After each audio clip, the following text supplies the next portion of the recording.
department,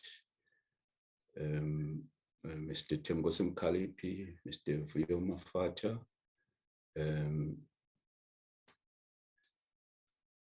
other officials from the Department of Employment and Labor, and also from the Commission, and also the parliamentary staff or committee staff present, guests, good afternoon. I noticed that some members have not yet joined. I think the challenge is that there has been a plenary session that we anticipated that it would end just before 1600 hours. That's why we decided that the meeting should start at 1600 hours, but that meeting ended before 1300 hours, but it was going to cause a chaos to rearrange the time, especially for those members who were in the chamber physically.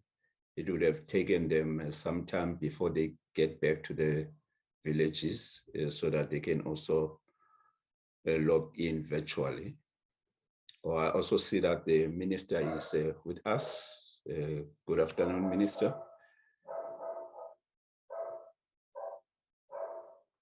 Good afternoon, sir. Good afternoon. I just want to put an apology. I'll just be in, and then after some minutes, I will have to jump out because I'm still having another session which I'm conducting. I requested them to release me for these minutes. Thank you. All right. Thank you very much. I appreciate it. Can we then get Grace the credentials or attendance from the members of the committee? Thank you, Chairperson. Good afternoon, honorable members and colleagues. Chairperson, in attendance, we have Honorable Khai, Honorable Moimang, Honorable Boshoff, and Honorable Brotastev. And we received an apology. Is he in now? Honorable Lund as well. Has he joined us? Yes. Oh, it says iPhone Lund. Jaco, sorry. Okay. Jaco. And Honorable Lund. We received an apology from Ms. Matebula. Sorry? And we received an apology from Honorable Matebula. Oh, okay. We also have Ms. Williams from the Office of the State Law Advisor. We have Ms. Ali from the NCOP table. We have Ms. Isaac from Legal Services. And I think Mr. Mjengane will be joining us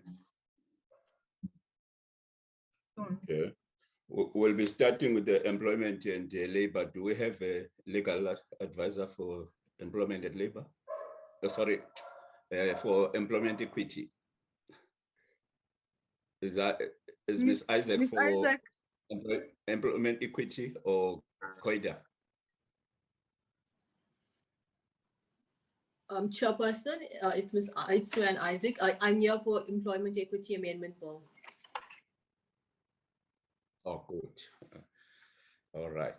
I don't know why the one for COIDA is delayed, because it didn't. I'm sure it didn't know which one we're going to start with in the first place. Okay, those are the apologies. He accepted. Sorry? He accepted the link. I'm sure he's trying to log in. Oh, okay. I hope by the time we get to COIDA, recording in progress, will be available. Without wasting any time, can I then ask the minister to make a overview remarks on the two bills? Thank you. Thank you, Chairperson. And Good afternoon to honorable members of the committee, the DM and the DT and senior management of the department, and ladies and gentlemen. And greetings and thank you to the committee for affording us this opportunity. And my department, I've always said, takes very seriously the oversight role of the legislature in holding executive and officials to account. The first is the COIDA Amendment Bill, the Compensation for Occupational Injuries and Disease Amendment Bill 2026, to amend the Act for the following purposes: to extend the coverage for occupational injuries and diseases to previously excluded vulnerable workers, as well as the improvement of the compensation benefits to employees. And most importantly, this is done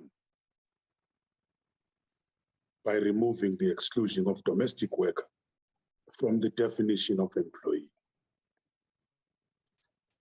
As you are aware, although the department was already working on the matter, the courts have now deemed this definition to be unconstitutional and discriminatory.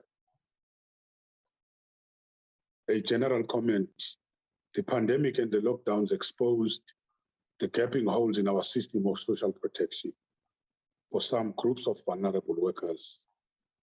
An example here is in the gig economy, and NEDLEC is seized with addressing this matter.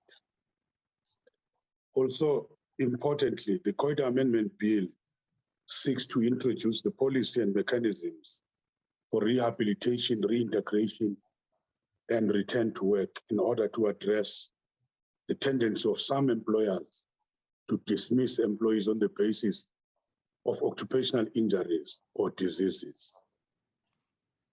Other amendments seek to align the COIDA Act with the National Development Plan and the requirements of the legislation, and to remove ambiguities in some of the provisions of the Act. The remaining amendments are largely concerned with issues of good governance and enforcement, of which the officials will provide a detailed breakdown. So the bill has been through the necessary processes. NEDLEC Cabinet, it has gone for public comment, and these comments have been considered. The National Assembly Portfolio Committee has approved it. The bill is now before the NCOP, and I commend or recommend the bill for consideration of this committee. Maybe briefly on the Employment Equity Amendment Bill, Chairperson, members of the committee may be experiencing a sense of deja vu due to the fact that this bill has already been through the legislative processes, only to stumble at the last hurdle when those opposed to equity and transformation in the workplace collapsed the physical quorum in the National Assembly. My own view is that this reflects badly on parties, in fact, on all parties, including the ruling party, for failing to ensure the passage of this important legislation. Let us remind ourselves of the reasons for and the purpose of the Employment Equity Amendment Bill. This bill represents part of our continuing task to transform the labor market and society, which is still marked by historical legacy of colonialism, apartheid, and patriarchy. One of the measures intended to implement the Constitution's vision to uphold the values of human dignity, equality, freedom, and social justice was the Employment Equity Act, enacted 3 years ago, and yet the pace of transformation in the labor market has been frustratingly low. The latest employment equity statistics for 2020-21 indicate that we have not addressed past imbalances to uplift the most vulnerable groups in our economy, e.g. the Africans, the women, and persons with disability. For example, at the top of the senior management levels, Africans only accounted for 15 to 24% of all positions respectively, whereas whites occupied 64% and 52% of all positions at the top and senior management levels. In relation to women representation, they only accounted for 24% and 35% of all positions at the top and senior management levels, respectively. Of great concern is that representations of persons with disabilities remained around 1% of the total workforce. It's evident from this data that self-regulation by employers to achieve the objectives of the EEE Act has simply not worked. Hence the need to review the legislation and regulations.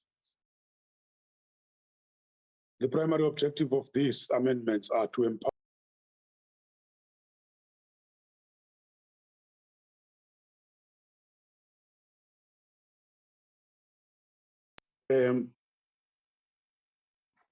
after consultation, of course, with the sector stakeholders and on advice of the Commission for Employment Equity. In addition, the amendments are intended to promulgate the Section 53 of the Employment Equity Act.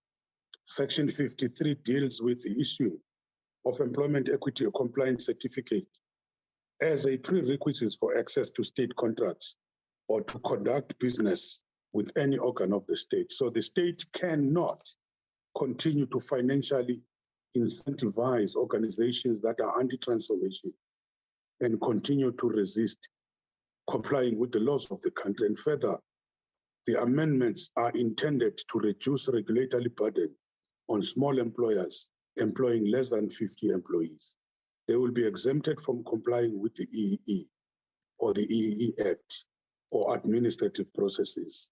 At an operational level, the department is ready to implement these amendments upon approval by Parliament and enactment by the state president. We are at an advanced stage in relation to the sector stakeholder engagement for setting of the sector-specific equity targets. In a nutshell, Chairperson, the Employment Equity Act or the Employment Equity Bill 6, the Employment Equity Amendment Bill, seeks to strengthen the Act after 8 years of minimal compliance. The amendments will allow us to set sector targets for Blacks, women, and people with disabilities. And non-compliant businesses will be excluded from doing businesses with the sector. So the amendment bill will play a crucial role in transforming our labor market to allow everyone fair and equitable access regardless of race, gender, and disability. Thank you very much, Chairperson. Thank you very much, Honorable Minister, for the opening remarks. Let me also acknowledge the presence of the Deputy Minister. Deputy Minister, you are welcome. I've also noted that the DG is also connected. Without wasting time, I'll hand over then to the DG to brief the meeting on the employment equity. And then we allow honorable members to ask questions on the employment equity. And then after that, we have a presentation on COIDA, and then we'll do the same. And then the DM will make closing remarks if she will still be with us. Over to you, DG.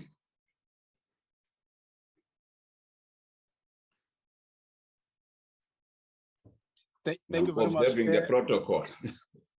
Thank you very much, Chairperson and the honorable members.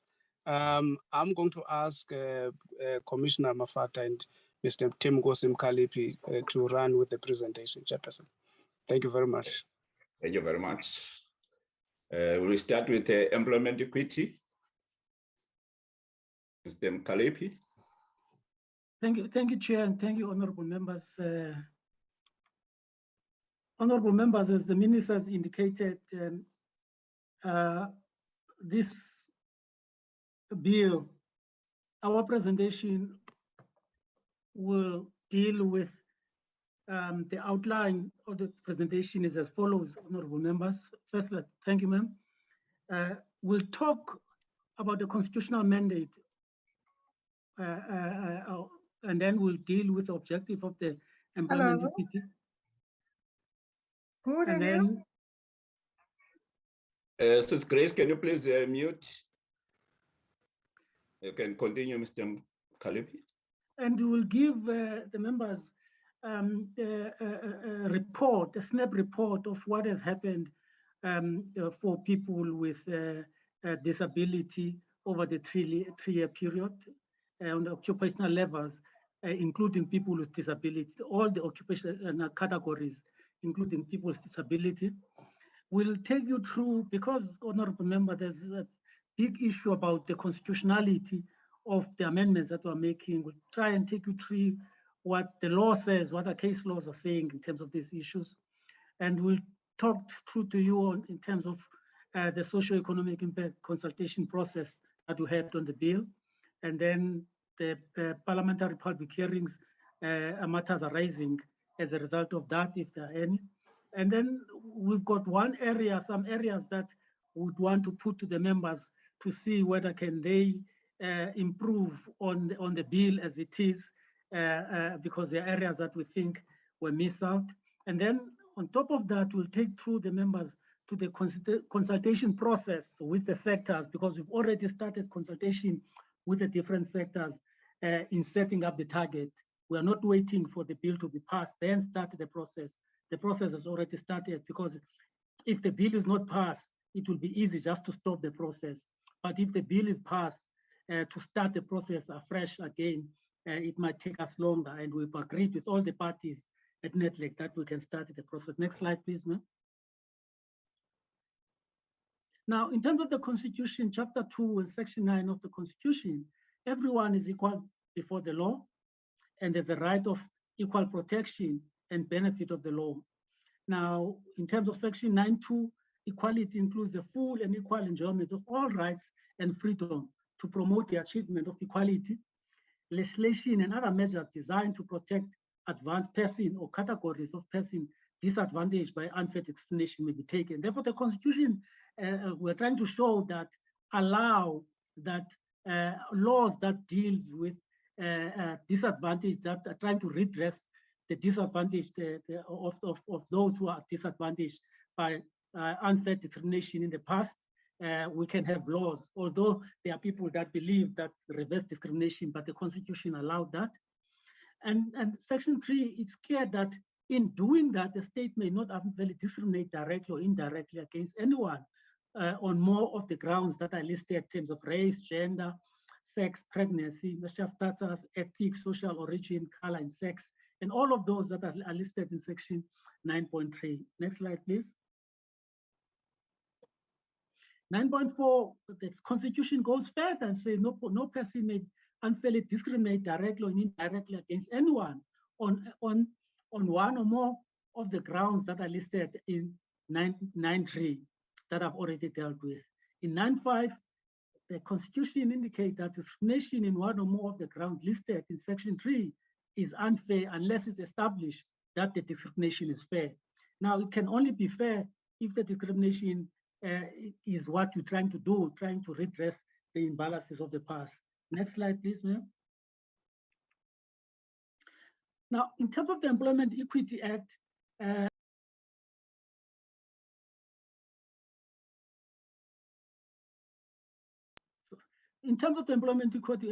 to achieve equity in the workplace and to promote equal opportunity and fair treatment in employment through elimination of unfair discrimination, and implement affirmative action measures to redress the disadvantage in employment experienced by designated groups in order to ensure their equitable representation in all occupational levels. This is what equity is trying to do, the act as it is, and this bill is taking that forward to ensure that we deal with all the unfair treatment that has been put on disadvantaged people who are affected by apartheid. Next slide, please. Now, in this, honorable members, we want to show why are we making these changes in the bill presently. This slide is showing the progress that we've made since 2018 to 2020. As you would see, honorable members, that if you look at African male from 2018 to 2020, the movement there, 2018, they made 10% of top management, African male. In 2020, they made 20.1%. I'm sure all members will agree that doesn't make any difference. It's not a move at all.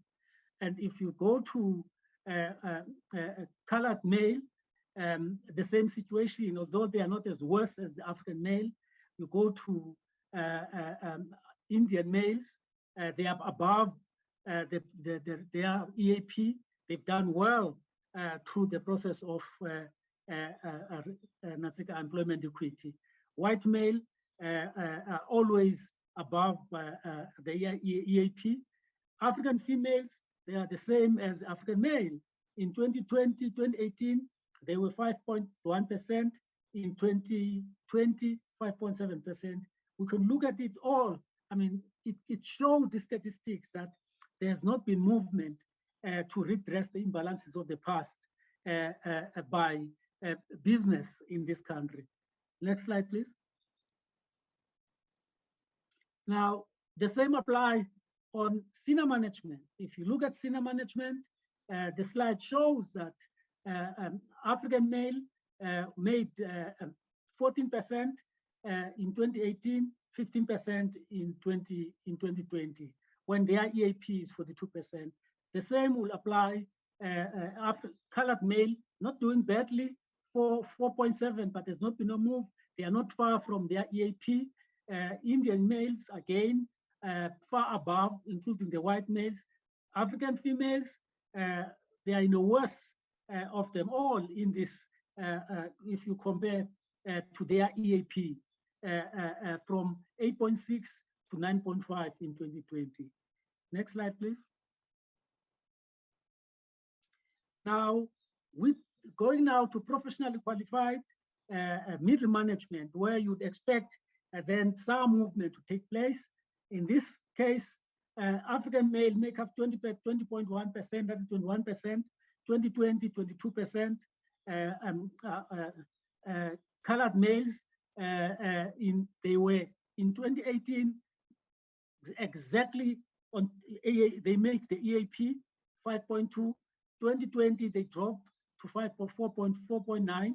If you look at African female, 2018 19, and then in 2020 they went to 24%, which is a little bit better than the others that we've seen other levels. If you look at colored females, at least they are doing better in this area because they are above their EAP. We don't have to worry about that in terms of their representativity in this area. Next slide, please. Now, on skilled level, now this is another level that you expect that there should be more. You see, African male were 33%, and in 2020, 32%. African female, 30%. In 2020, 21%. Basically, a move of 1% between the two. And colored female, they are at least doing better. They are above their EAP. And colored, you're going too fast for me. And colored females are doing better. They are above their EAP. And you look at in all the areas, including even in this area, white males are doing far better than everybody, even at skilled level. If you look at it at 2018, 9.6, 2020, 9%, which is above their EAP. Next slide, please. Now, the representativity of people with disability the movement has been very slow. 2018, 1%, 2020, 1.3%. The difference is just 3.3%. That's difference between 2018 and 2020. There's not been a real movement on that. Next slide, please. Now, in terms of case law, one of the cases which was very famous is Solidarity versus the Minister of Employment and Labor. On the 12th of July, the South African Human Rights issued a report entitled Achieving Substantive Economic Equality Through Rights-Based Radical Economic Transformation.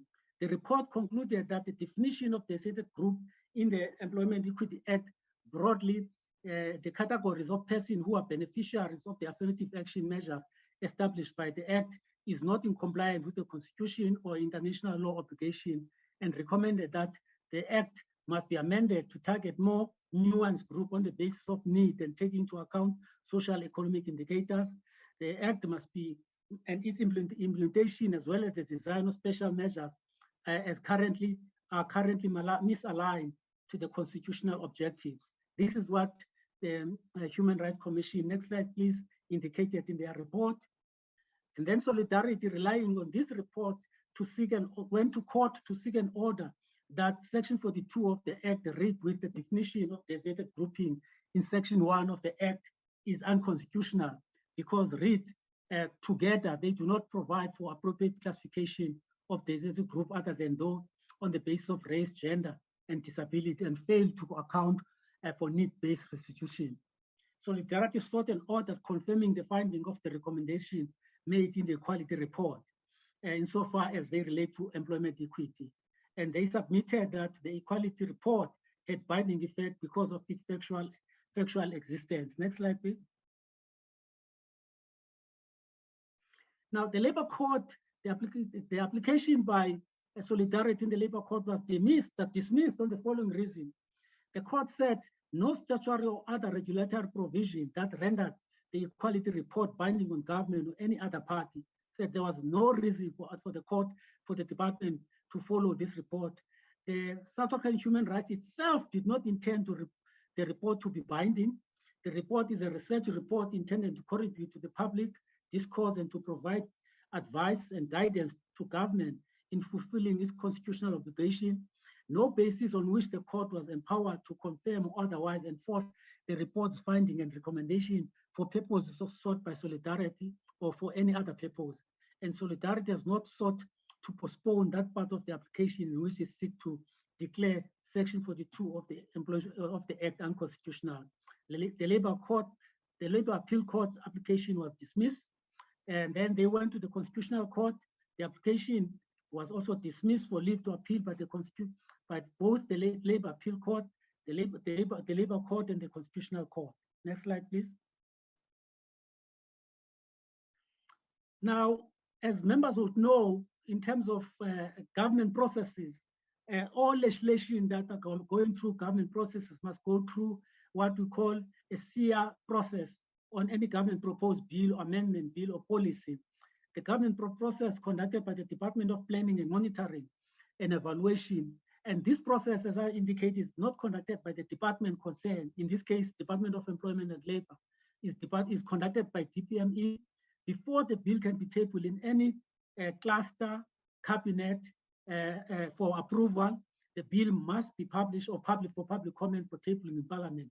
A CSR must be done, and the Department of Monitoring and Planning must ensure that the bill or the policy cover all areas that they needed to cover, that it does not affect the economy negatively. And DPME has a standard template to do this work, which each department must complete on each bill to enable assessment and certification of the bill. And the CSR report certification is then included together with the bill for tabling in both the cluster, the DG cluster, and also the cabinet before any approval can be granted. There is no legal requirement to publish the CSR report for public comment, but in relation to the E amendment bill, the CSR was conducted twice before the bill was published for public comment in 2018, and again after incorporation in the bill, the public comments and NEDLAC social partners. Next slide, please. And the objective of this is to minimize unintended consequences from policy initiative, regulation, and legislation, including unnecessary costs from implementation and compliance, as well as from unanticipated outcome, and anticipate implementation risk and encourage measures to mitigate them. The policymakers are required to assess the likely impact of the policy, regulation, or law, or all other four core national priorities, that is social cohesion, safety, food, financial and energy, economic inclusion, economic growth, and environmental sustainability. Next slide, please. Now, members, the consultation process on the bill started with a proposed amendment. The bill was first discussed in the advisory sent to the minister by the Employment Commission in 2017, which consists of representatives from NETLEC social partners, business, labor, and community. The amendment bill was then tabled at NETLEC in 2017 and deliberated on the bill. The deliberation on the bill was finalized in 2018. The bill was published for public comment for 60 days in September 2018, followed by national public hearings, which were held in all provinces in 2018 in 9 provinces.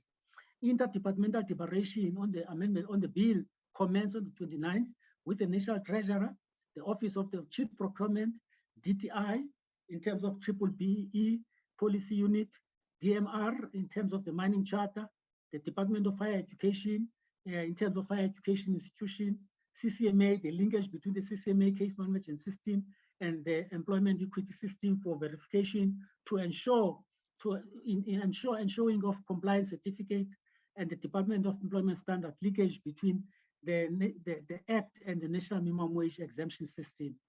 The e-verification process ensuring of compliance, and followed by sector stakeholder engagement on setting sector EE targets, which are still in progress. Next slide, please. Now, the following areas in terms of the changes that we intend to do.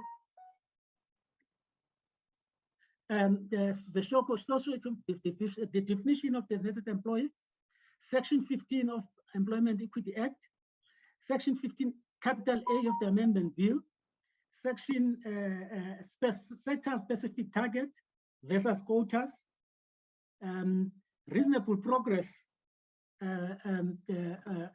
versus justifiable reason grounds. That is a court case that we are going to take to the members. Section 53(6) of the Amendment Bill, corruption versus compliance certificate, and compliance certificate versus procedural law. Next slide, please.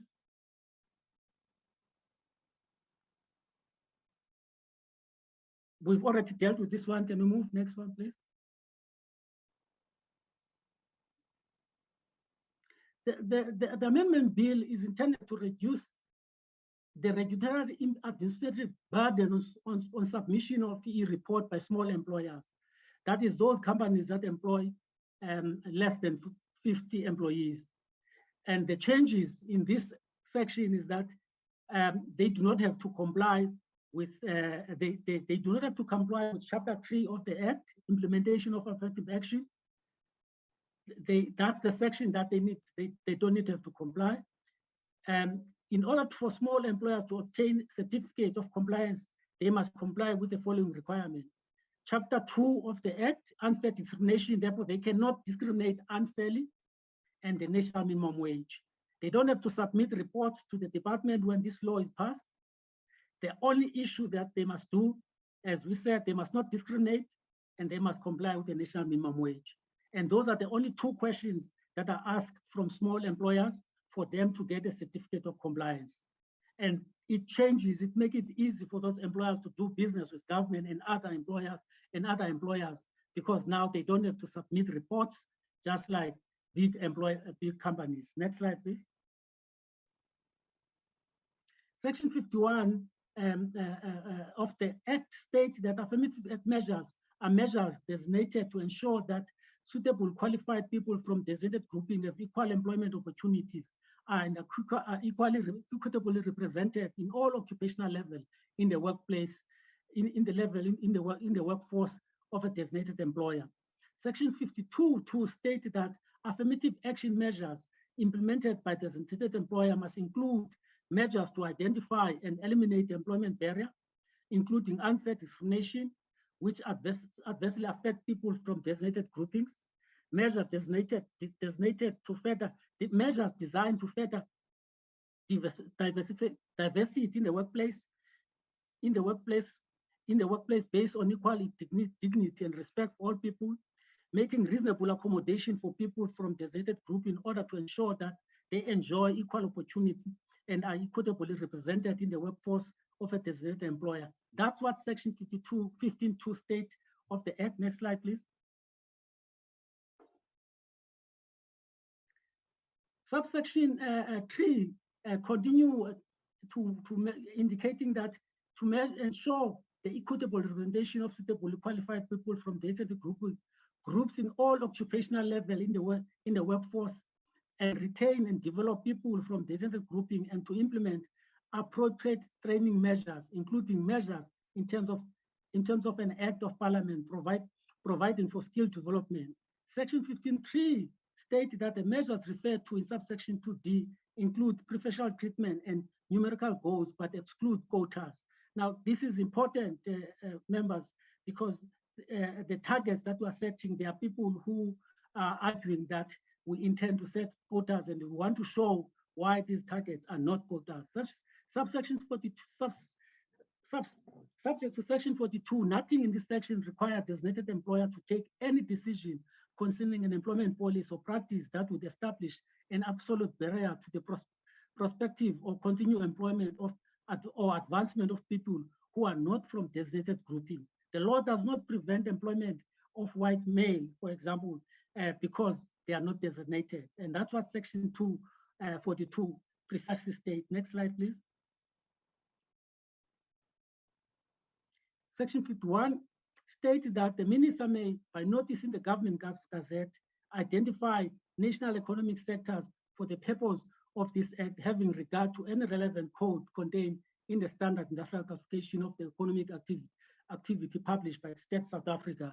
Section 52, capital A, indicate that the minister may prescribe criteria that must be taken into account in identifying sectors and subsectors for the purpose of this section.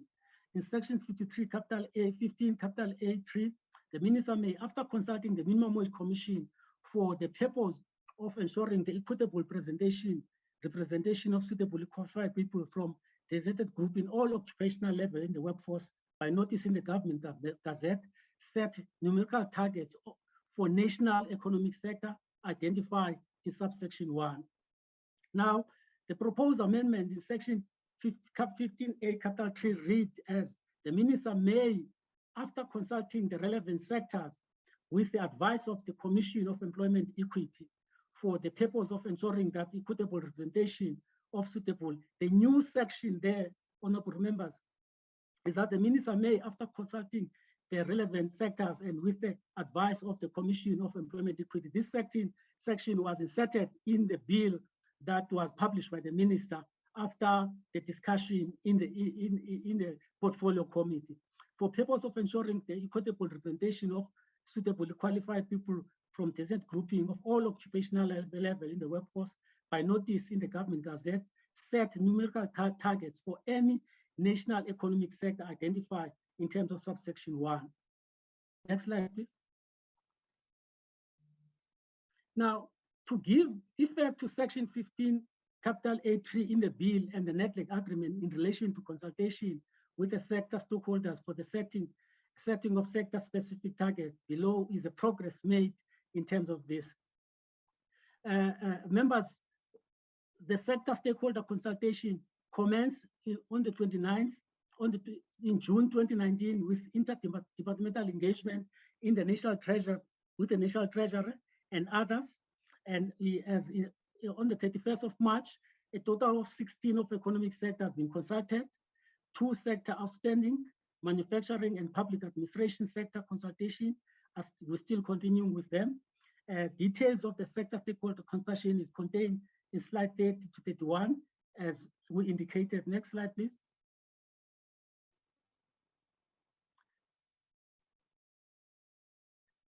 Now, section 15, capital A, a notice issued in terms of this section may set different numerical targets for different occupational levels, subsectors, region within a sector on the basis of any other relevant sector. Section 15A, a draft of any notice that the minister proposed to issue in terms of section 1, subsection 3, must be published in the Gazette, allowing for for allowing for parties for 30 days. Now, Minister, we've, honorable members, we've included comments that were made by parties which were raising that 30 days is not enough.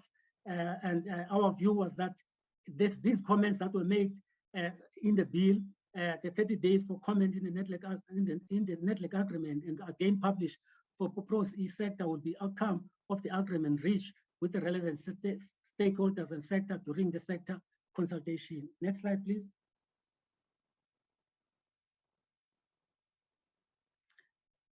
The issues of quotas versus targets. Members, in our view, quotas are mandatory. If we set a quota, you've got to apply with it. But targets are aspirational goals, and quotas are rigid, but targets are flexible, but must be followed. Quotas have got penalties instituted for missed outcome. The flexibility already built into the draft regulation and the justifiable reason of the law allow the targets to be flexible. Next slide, please. Now, flexibility in this is built in two ways, members. Employers have power to set their own annual EE targets in their own EE plan through consultation with employees, trade unions in terms of Section 16 of the Act, and on the Act towards achieving the regulation setting targets. Therefore, what we're saying is that employers have the power to set their own annual target. Although we are going to be setting over 3 to 5 years period targets, employers will be able to say how they will reach those targets. And if an employer says, if we say a target is representative of 50% in 3 years, then the employer can say, in the first year, I'll be 20%, in the second year, I'll be 40%, then in the third year, I'll be 100%. That's a flexibility that is built in the setting of target and in the regulation. And in terms of the regulations, the regulation also I've got a provision that states that the justifiable reason grounds for not complying with the target include, therefore an employer can say, well, although there's a target and I've set up my annual target, I have not been able to comply with this target because of this reason. And these are just a list of justifiable reasons that an employer can cite: court orders, transfer business, merger, insufficient recruitment, all of those issues. And that's why we're saying these are not quotas, because they are flexible. And in light of the above, as members, I'm saying the discussion on flexibility is clear that the targets that we intend to set are not quotas because of the flexibility built in the regulation and in the application of this target. Next slide, please.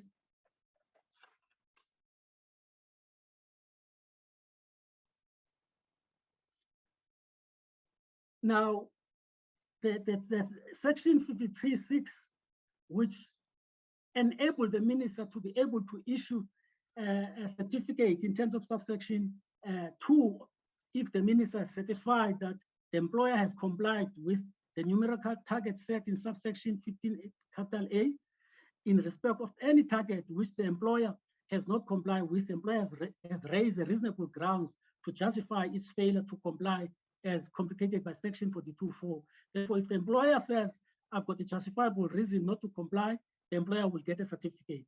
The employer has submitted a report, the employer must submit a report, and there has been no funding by the CCMA or a court within the previous 1 year. The act, the law, that's what the law says. The bill that is in front of you, the original bill said 3 years. It was changed in the Welfare Committee to indicate 1 year. That the employer breached the provision on unfair discrimination. The CCMA has not issued a award against the employer on minimum wage. That the employer in the last 12 months has complied with the minimum wage and paid the minimum wage. Now, if you answer all these questions positively, then you'll be able as an employer to get a certificate. Next slide, please.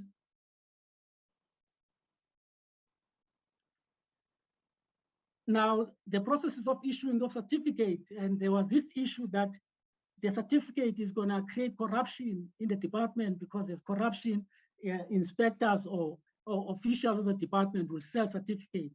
Now, our view on this, the certificates are done on automation, just like they will operate the same way as the tax. If you supply your tax information to SARS, it's done online. Everything is done online. If you supply the information, you get the response immediately. The annual assessment of fee target, it's easy to say, print and email the certificate. The system would be linked to the CCMA case management and the National Minimum Wage Exemption System to ensure back-end verification process with the CCMA Arbitration Award for discrimination cases and to check if employers have been exempted for paying the national minimum wage. No manual certificate will be issued. All of this is done by the system. Small employers will be able to be issued the submission on request. Next slide, please. And there's no other compliance requirement with other laws outside procurement which are currently prescriptive. Now, there was a comment that was made. Members were raising these issues for members when they apply their mind on these bills. They know what were the comments that were made, the issue around SARS certificate, the B certificate. Now, the E amendment proposal is an add on the certificate. And then we arguing that the rationale why Section 53 of the Act was not promulgated in 1998 with the section of Employment Equity Act. The employers required time to develop and implement system and processes to comply with the requirement of the Act, e.g. establishing HR system to collect workforce data, conduct workforce analysis. There was no tool and criteria to place to assess compliance, including regulation and system to issue certificate compliance under Section 3. Now the tools and criteria developed and the 99.9 of EE reports are submitted online. We think, therefore, we are ready to promulgate Section 53. Next slide, please. Now, the issues of law enforcement versus corruption, some parties raise a concern about labor inspectors. I've already dealt with this. That we all concede that we live in an environment where corruption and bribery is rife, but we cannot stop law enforcement only based on fears and corruption. And we must all deal with two parties involved in the corruption, that's the corrupter and the receiver. And the system that we're putting in place are going to be able to deal with this, as we said, because the certificate is printed by the employer gives a report, they print the certificate by themselves, they don't have to ask the inspector for anything. Therefore, we must continue with enforcement of the law. Both laws and criminal laws must be enforced if anybody is doing anything wrong. Next slide, please. Now, Section 53, in considering the presentation that we're giving to include consultation relevant sectors, if you look at the original bill that was presented in Parliament, it did not have this provision for consultation. Now, with the comment that were made in the Portfolio Committee, we included the issue of consultation with stakeholders. And if you look on the original bill, also it talks about any other person who considered that this issue must be taken away. I've already dealt with the issues of 12 months and 3 years, that the bill in front of you members talks to 12 months, no more 3 years. Next slide, please.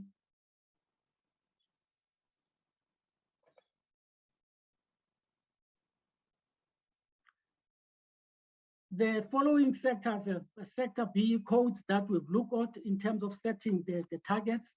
The list starting from agriculture, public administration, real estate, information, construction, and mining are all sectors that have what we call BBBE charters that we look on in terms of setting these targets.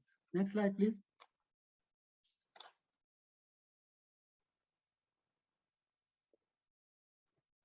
Now, the consultation process with relevant stakeholders in June 2019, the Department and the Commission of Employment, we started the consultation with all stakeholders to precisely to deal with setting of targets at top management, senior, professionally qualified and skilled. Notwithstanding that the promulgation of the Act is still underway in Parliament, as I've indicated, we decided to take a principled decision to start the process of consultation. Next slide, please. Now, these are the dates of consultation that were set up that we've been consulting the parties. I'm not going to go through. Next slide, please. The last issue, Chair, that we think we need to raise, we've raised this issue at the Portfolio Committee, and we're raising it here, that there's a section that was not amended in this Act, Section 42 of the Act, that we would want to ask the members of the committee to see whether can we amend this section. If you read Section 32 as it stands now, it says anybody who's applying this Act must take into consideration both regional and national demographics. Now, the problem that we've had over the years is that you cannot take into consideration both. You either take one area or you take the other.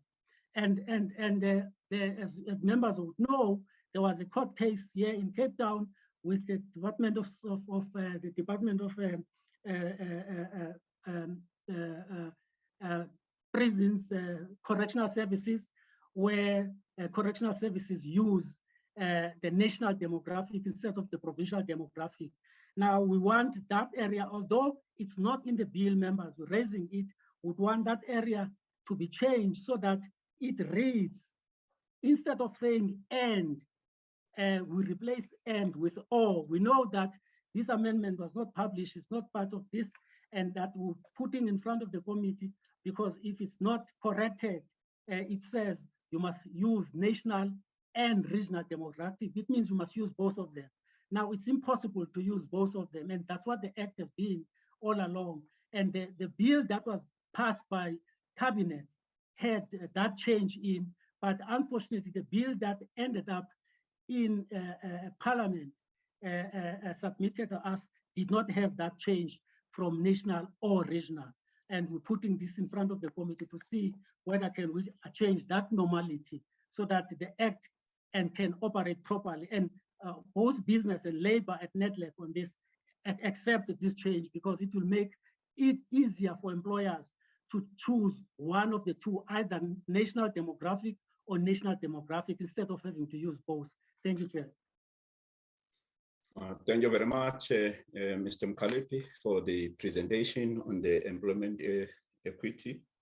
Perhaps before we ask members to make comments, can we get comments from our legal unit, Ms. Isaac, and the Office of State Law Advisor?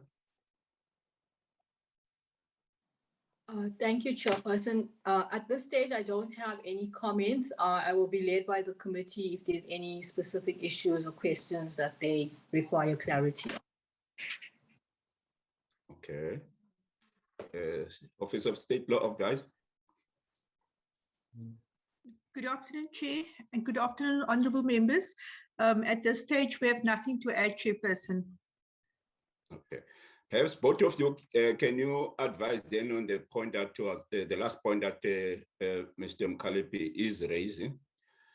Because when the bill is going to be advertised, it will be without this particular area on Section 42. What will be the implication of that? I'm not saying as a committee we may not deliberate and come up with an amendment, but it will disadvantage the public, because it will not be part of the bill that goes out to the public. If you can, both of you advise on that. Or if you want to advise at a later stage, you are free to do so. Ms. Isaac? Yes, thank you, Chairperson. Chairperson, we will just have to consider how we communicate this issue to the public, because it was not before the Portfolio Committee for most of until the end, and it didn't officially serve before the committee. So at this stage, we'll have to probably consider whether we, note it in the advert, or we alert the people who have made submissions of this proposal, because we don't have any public comment on this particular issue, and it will not necessarily be compliant with our processes if we don't get comments on something that is going to has possible implications for various stakeholders. No, that's why we would like you to advise us then, because we will be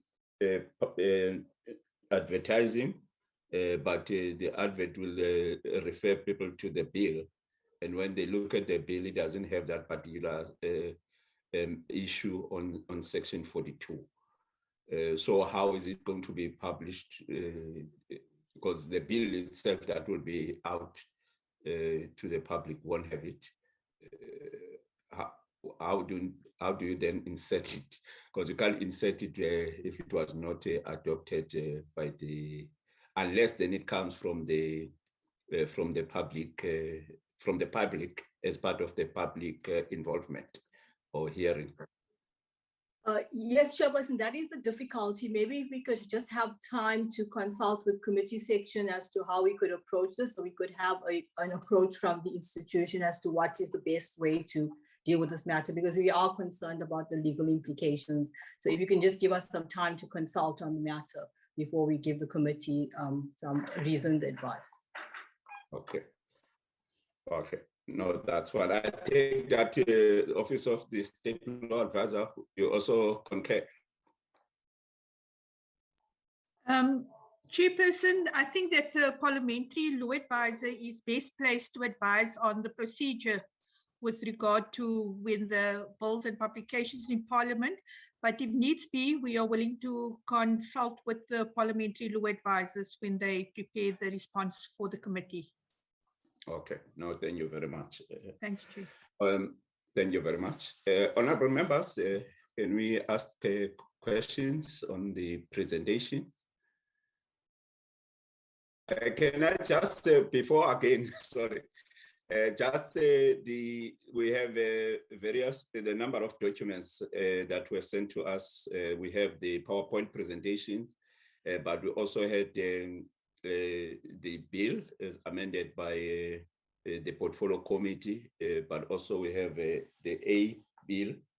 I'm not sure whether then the bill, let me just check the number at the bottom. The B14B, whether it already includes the amendments that are in the A list. Ms. Isaacs? Chairperson, the bill before the committee is the B bill. That was the bill adopted by the National Assembly. So that includes all the amendments agreed to by the Portfolio Committee and adopted by the National Assembly. Okay, so we don't have to look at both the A list and the B bill. So No, everything already accommodated there. Yes, Chairperson, the B bill is sufficient for this committee. Okay, no thanks. Honorable members, can we have questions? Are there any hands, or is it the presentation clear?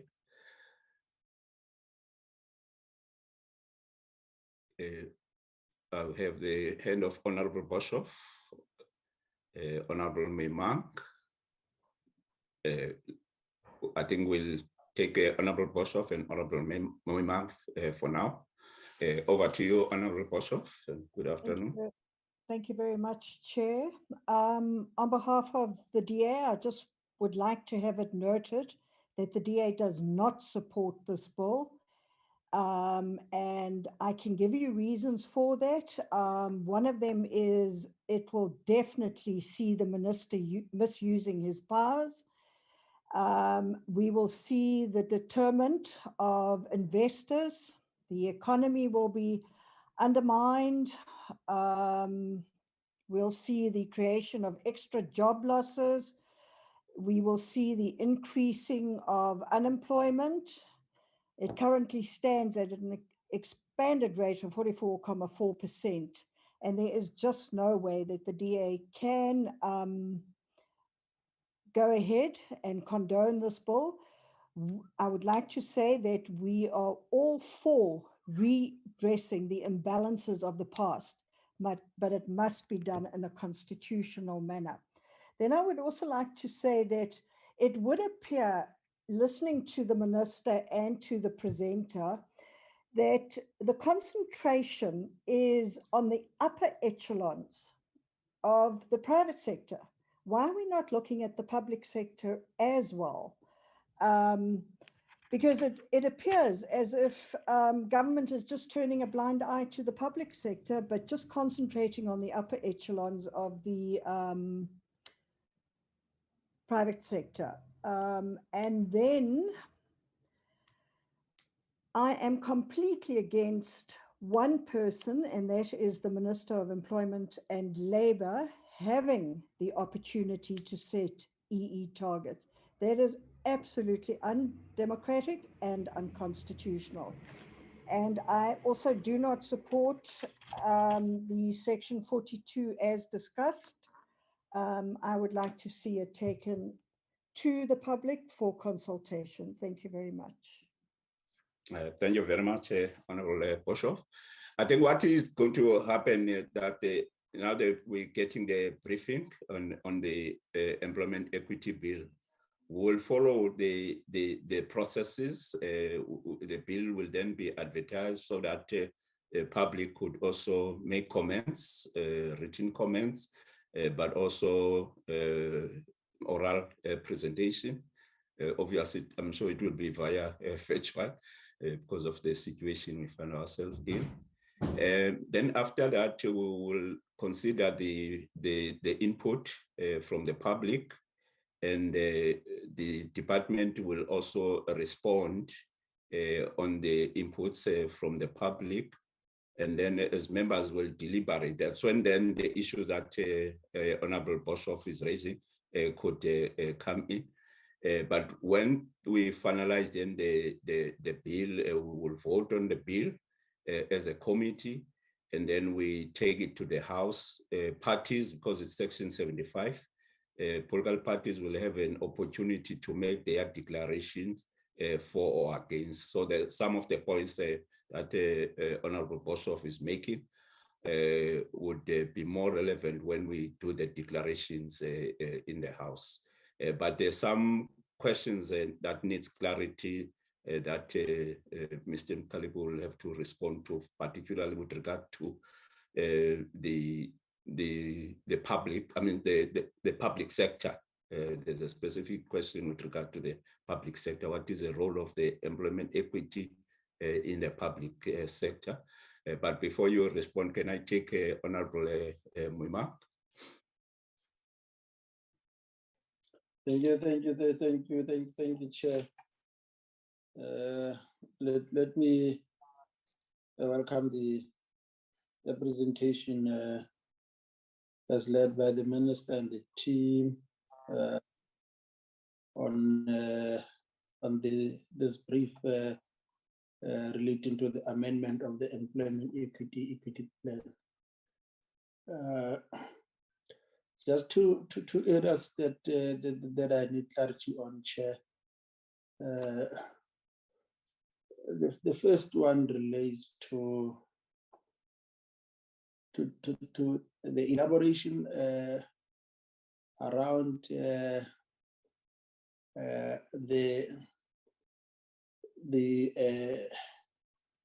the quota as against target, and the emphasis given that the target set is much more flexible.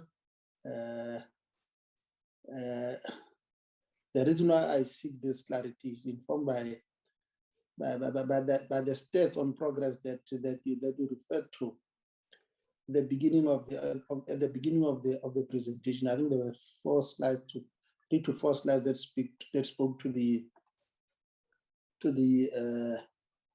progress that you are making and where we are failing, and the regress that we are suffering in the last 3 years, 2018 up to now, which to me would definitely have invited a much more directive a role in terms of much more explicit wording,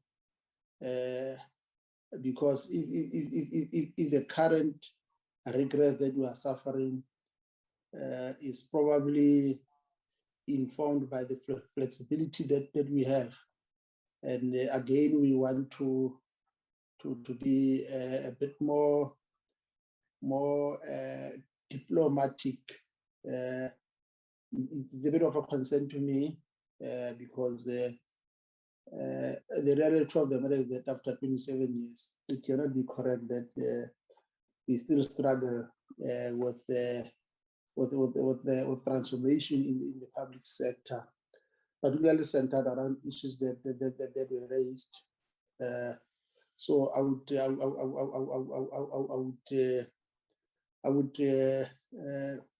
invite the presenter just to be much more elaborate in terms of why this flexibility, because to a certain extent it has not delivered in the previous 27 years. The second one also, the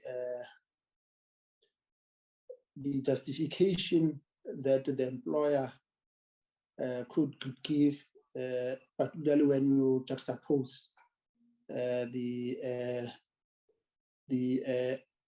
directive by the as contemplated by section 53.6 vis-a-vis section 15A.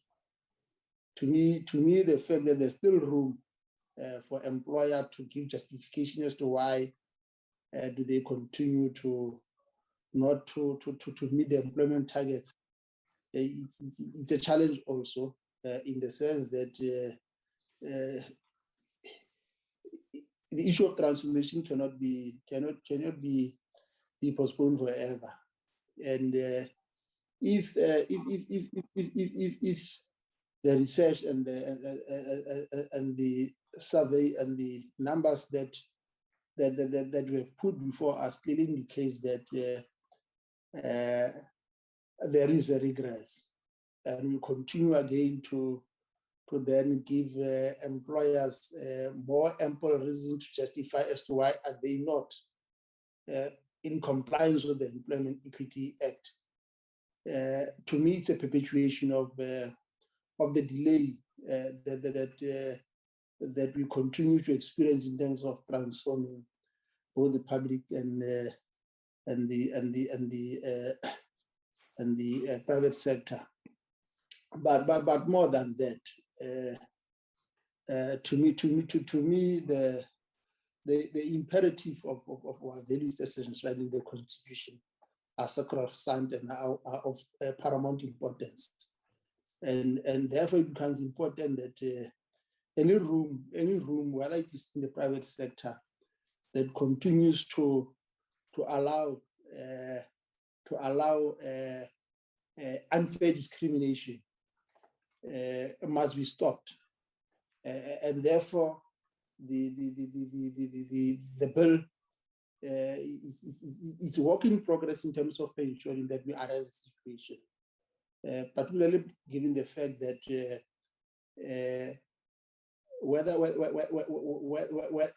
whether you go to education, which is a breeding ground sometimes for most of these discriminatory practices, you'll find that those that historically were advantaged continue to excel, because they do not have the legacy that we have in terms of skill shortage.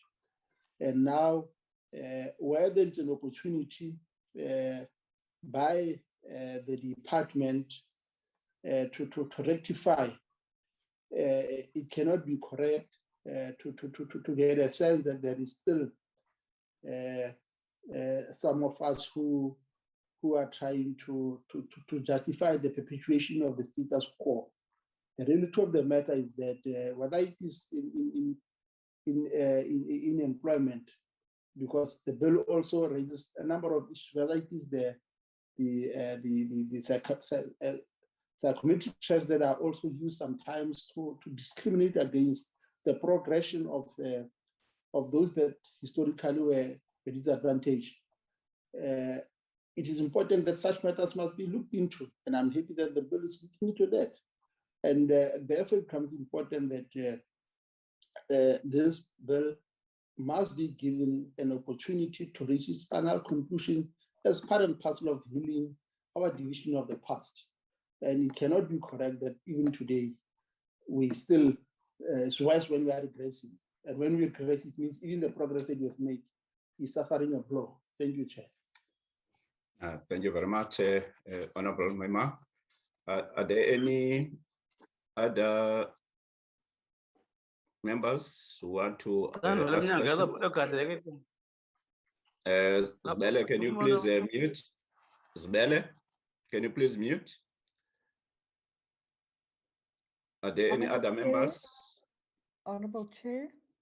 Yes, Honorable Boshoff. I'd just like to know, are we still a quorum? No, we're not taking any decision. So the issue of quorum doesn't arise. It only arises when we are taking a decision. So this is a briefing. So a briefing can be done for one person or two people. So it's not, it only arises when we go to take a decision. Then for Section 75, we need to be 6 provinces to meet the quorum for taking a decision. But there's no question to be asked. Only when we ask a question that we adopt a report or not. For now, it's a briefing. When we finalize the bill and we have to vote on it, will have to be 6 provinces because it's Section 75. But for now, it's just a briefing. I hope that clarifies. Okay. Are there any other members who would like to ask questions? If not, I would also like to ask some questions on the presentation. On clause 2, Mr. Mkalipi, this section 8 that has been amended. I think the first point, perhaps before I go to these clauses, the presentation that we were making with regard to lack of progress in terms of the 4 occupational levels, there's not much progress.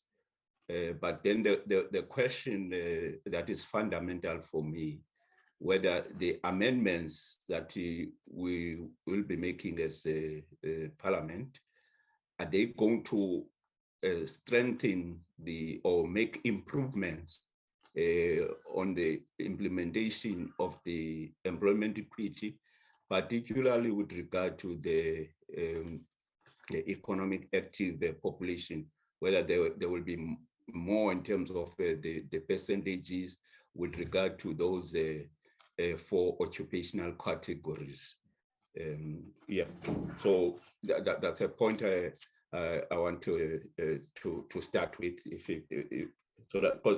so that we don't just make amendments for the sake of making amendments, but there is no impact with regard to the transformation, but in the workplace and also in the sectors.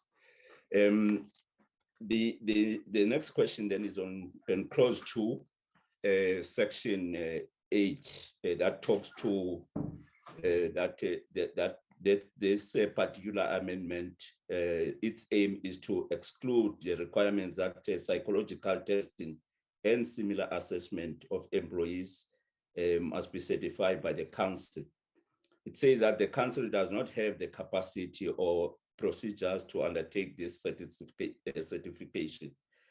But therefore, it leaves it, therefore, the issue of evaluation is subject to by the Labour Court. My question will be that the Labour Court itself, in terms of the time period, because as you know, for example, with even other cases, it takes a long time for the Labour Court to decide on other cases, whether be it dismissals and as well as other cases or termination. with regard then to these kind of cases of the testing, wouldn't we find ourselves in a situation where we have to wait for the labor court to find time? Shouldn't we rather capacitate maybe in a transitional period? I'm not saying that we do away with this section, but then in a transitional period, we allow the council to get a capacity and also be able to set the procedures that are required so that it can meet these requirements. The other issue, I think, that is related to these occupational levels, not necessarily occupational level, but also with regard to disability, people with disabilities. I see that with regard to these other occupational levels, it got those categories of African male, African women, colored male, colored female, and so forth and so forth. My question will be,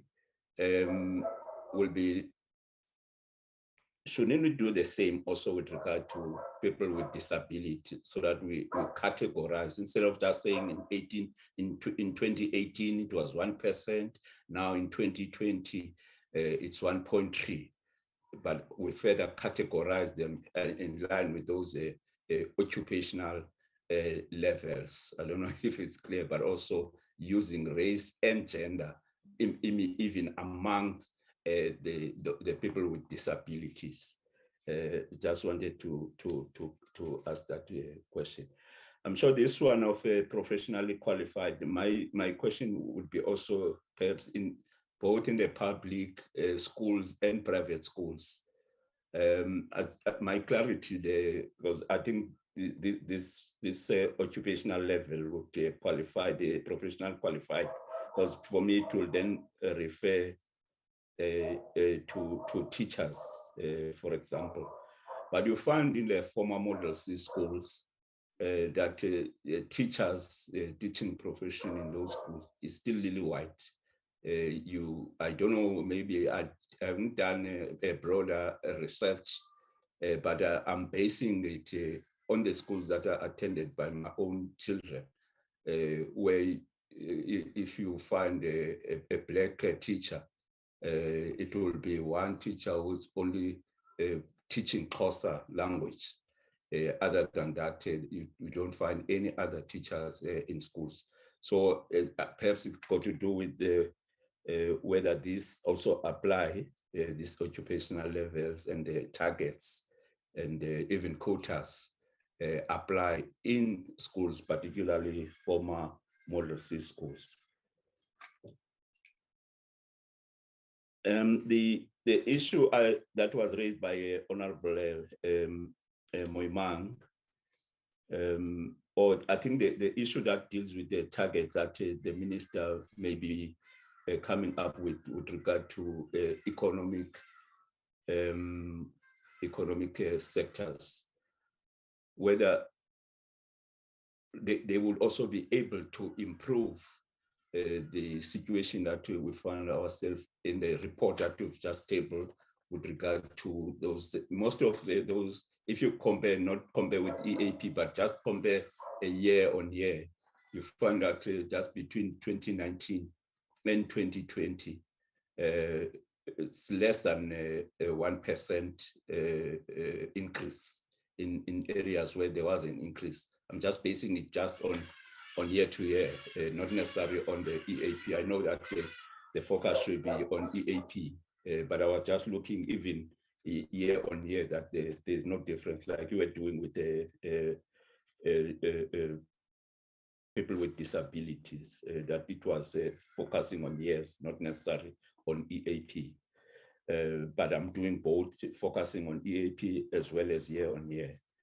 So that's what for me, I think is a concern as well. But going back to the issue that was raised by Honorable Moimang, I think with regard to the section 53, I think currently, my understanding with the current section 53 of the Act, you say that in the bill, which has not yet been operationalized. I don't understand why it has not been operationalized. Provide that the state contracts may only be issued to employers that have been certified as being in compliance with their obligation under the Act. Now, I'm not sure, therefore, whether the clause 12, which seeks to amend section 53 of the Act, whether it does away with this issuing of contracts to employers that have not been certified. If you can just clarify that, even if the amendments of subsection A, B, and C that Honorable Moimang is referring to, even if they remain, but if they remain, are they taking away that particular section that deals with the state contracts that may not be issued to employers that have been that have not been certified, for example? If I could get clarity with regard to those particular issues.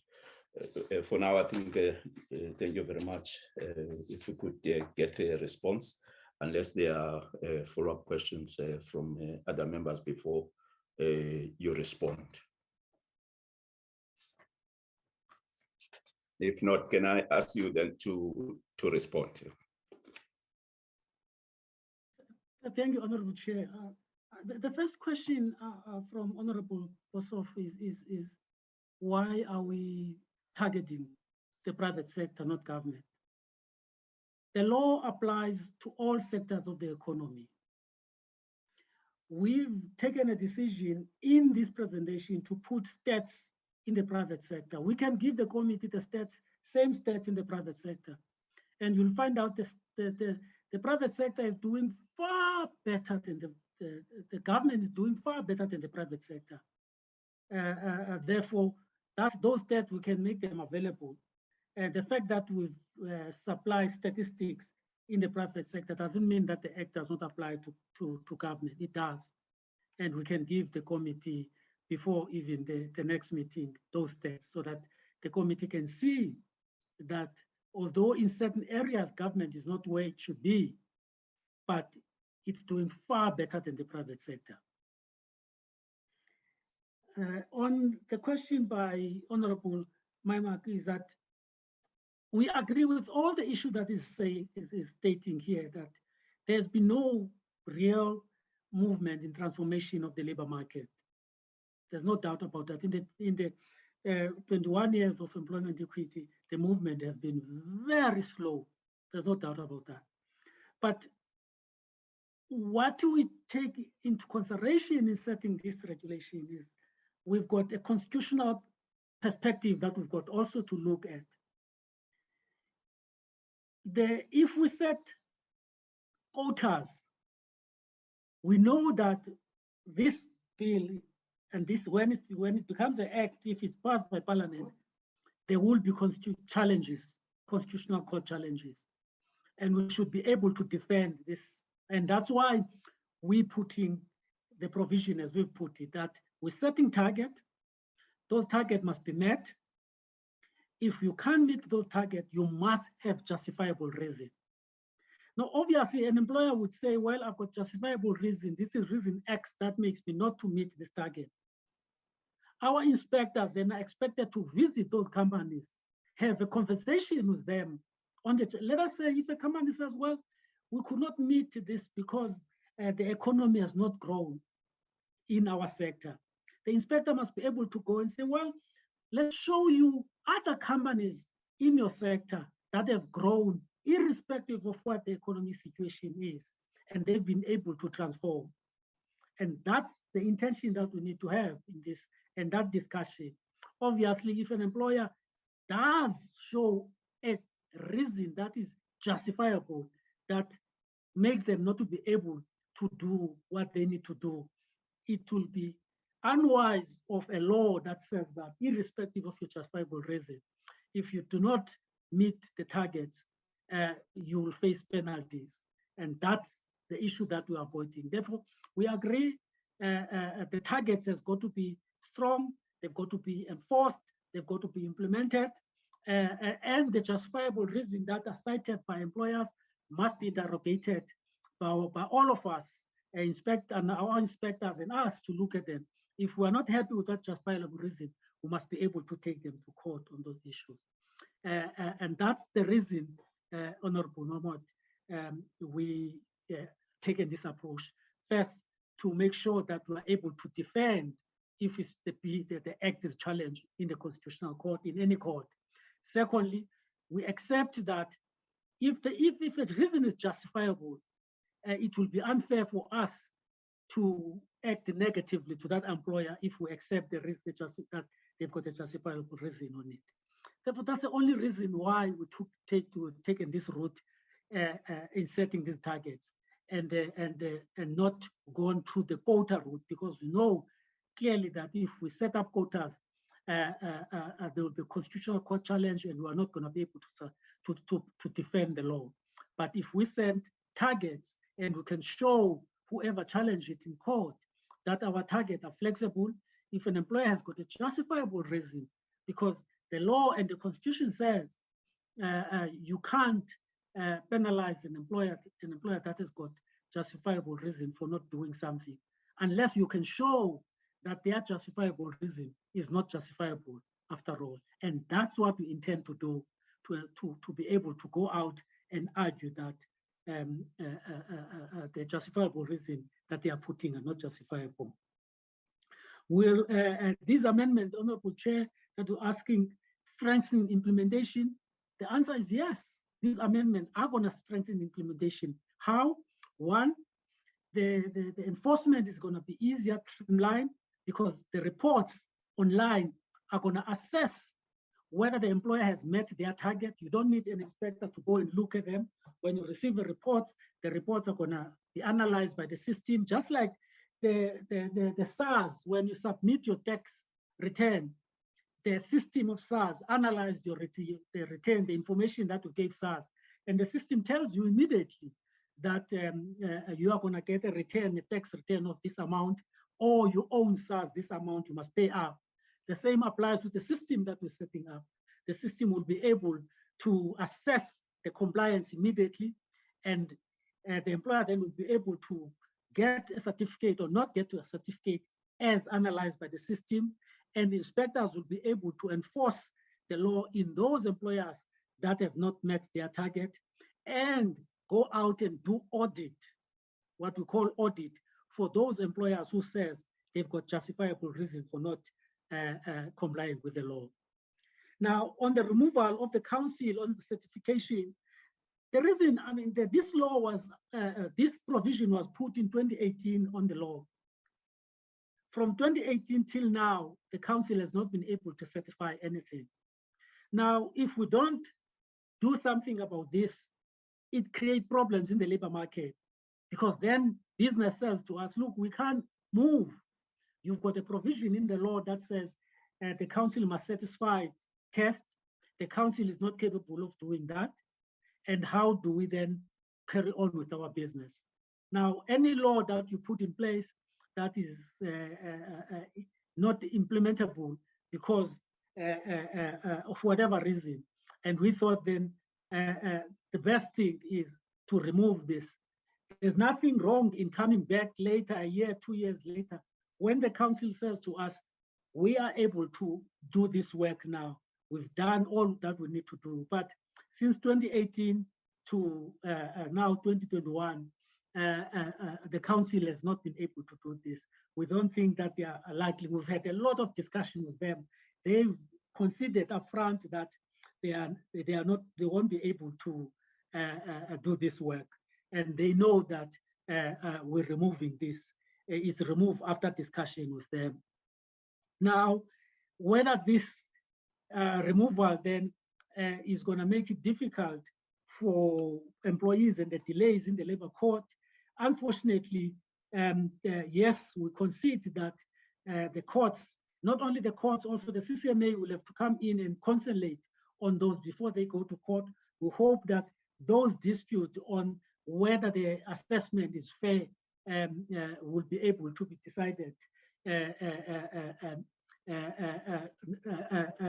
at conciliation in the CCMA, and we'll have to interact with the Labour Court to see how can they move quick on this. But the most important issue is that if we don't have an avenue to provide this work, the labour market, then we are going to be accused of introducing legislation that is not implementable because the council has not got the capacity. And that's the reason that we've decided that we need to go this route, Chair. Otherwise, we would want to keep it if we can have confidence and clarity from the council that they'll be able to do it. But the council has indicated that they will not be able to do it. Yes, there's the unintended consequences of the delay that might happen in the Labour Court, but those are the issues that we need to deal with the presiding officer, the chief presiding officer in the Labour Court, to try and see how can we sort out the delivery time of the Labour Court on these kind of cases. The issue of people with disability, why are they not broken down in terms of race and gender? The problem here, Chair, the other race designated grouping are broken down because we can get information from State South Africa. State South Africa are the only organization that publish the EAP, and the EAP as they publish it it does not have that breakdown of people with disability. That's the first problem. Therefore, even if we wanted to break it down on ourselves, then we should have done an EAP of people with disability. Even the EAP, we don't have EAP for people with disability. Even the target that you're going to set up, that we're setting it up, is not based on the EAP, because you don't have an EAP of how many people with disability are in the labor market. We don't have that. And now we're working on the target that was set by government long time ago, 2%. But that is not supported by any research through an EAP. And we've been engaging with State South Africa to see whether can we move on this issue and set up and they produce an EAP on people with disability, even if it's not broken down, at least to have something that we can work out on. As so far, they have not been able to do that. And the other issue, Chair, that we need to put on is that if you look at the numbers are very small. If you start breaking it down, it's going to be 0.000005 of a percent. It's going to be really, the numbers are going to be very meaningless when you start breaking down at that level because of the low numbers. Those are the two reasons why we can't break it down, because we don't have the information from State South Africa in terms of both the EAP and that EAP to be broken down in terms of race, gender. And even if they do have it, even if they can produce it, because of the numbers, it might be the numbers that coming into the system are going to be very, very minimal. I mean, just if you can just think of how would you divide 2%, 1%, because now it's 1.3% over in a company, and what percentage are you going to get the numbers there? And those are the issues that we took into consideration. But we're continuing having this discussion with State South Africa to see what is it that we need to do to convince them to produce an EAP for people with disability. The issue around about professionally qualified and private school, this law applies to all sectors of the economy, including private schools.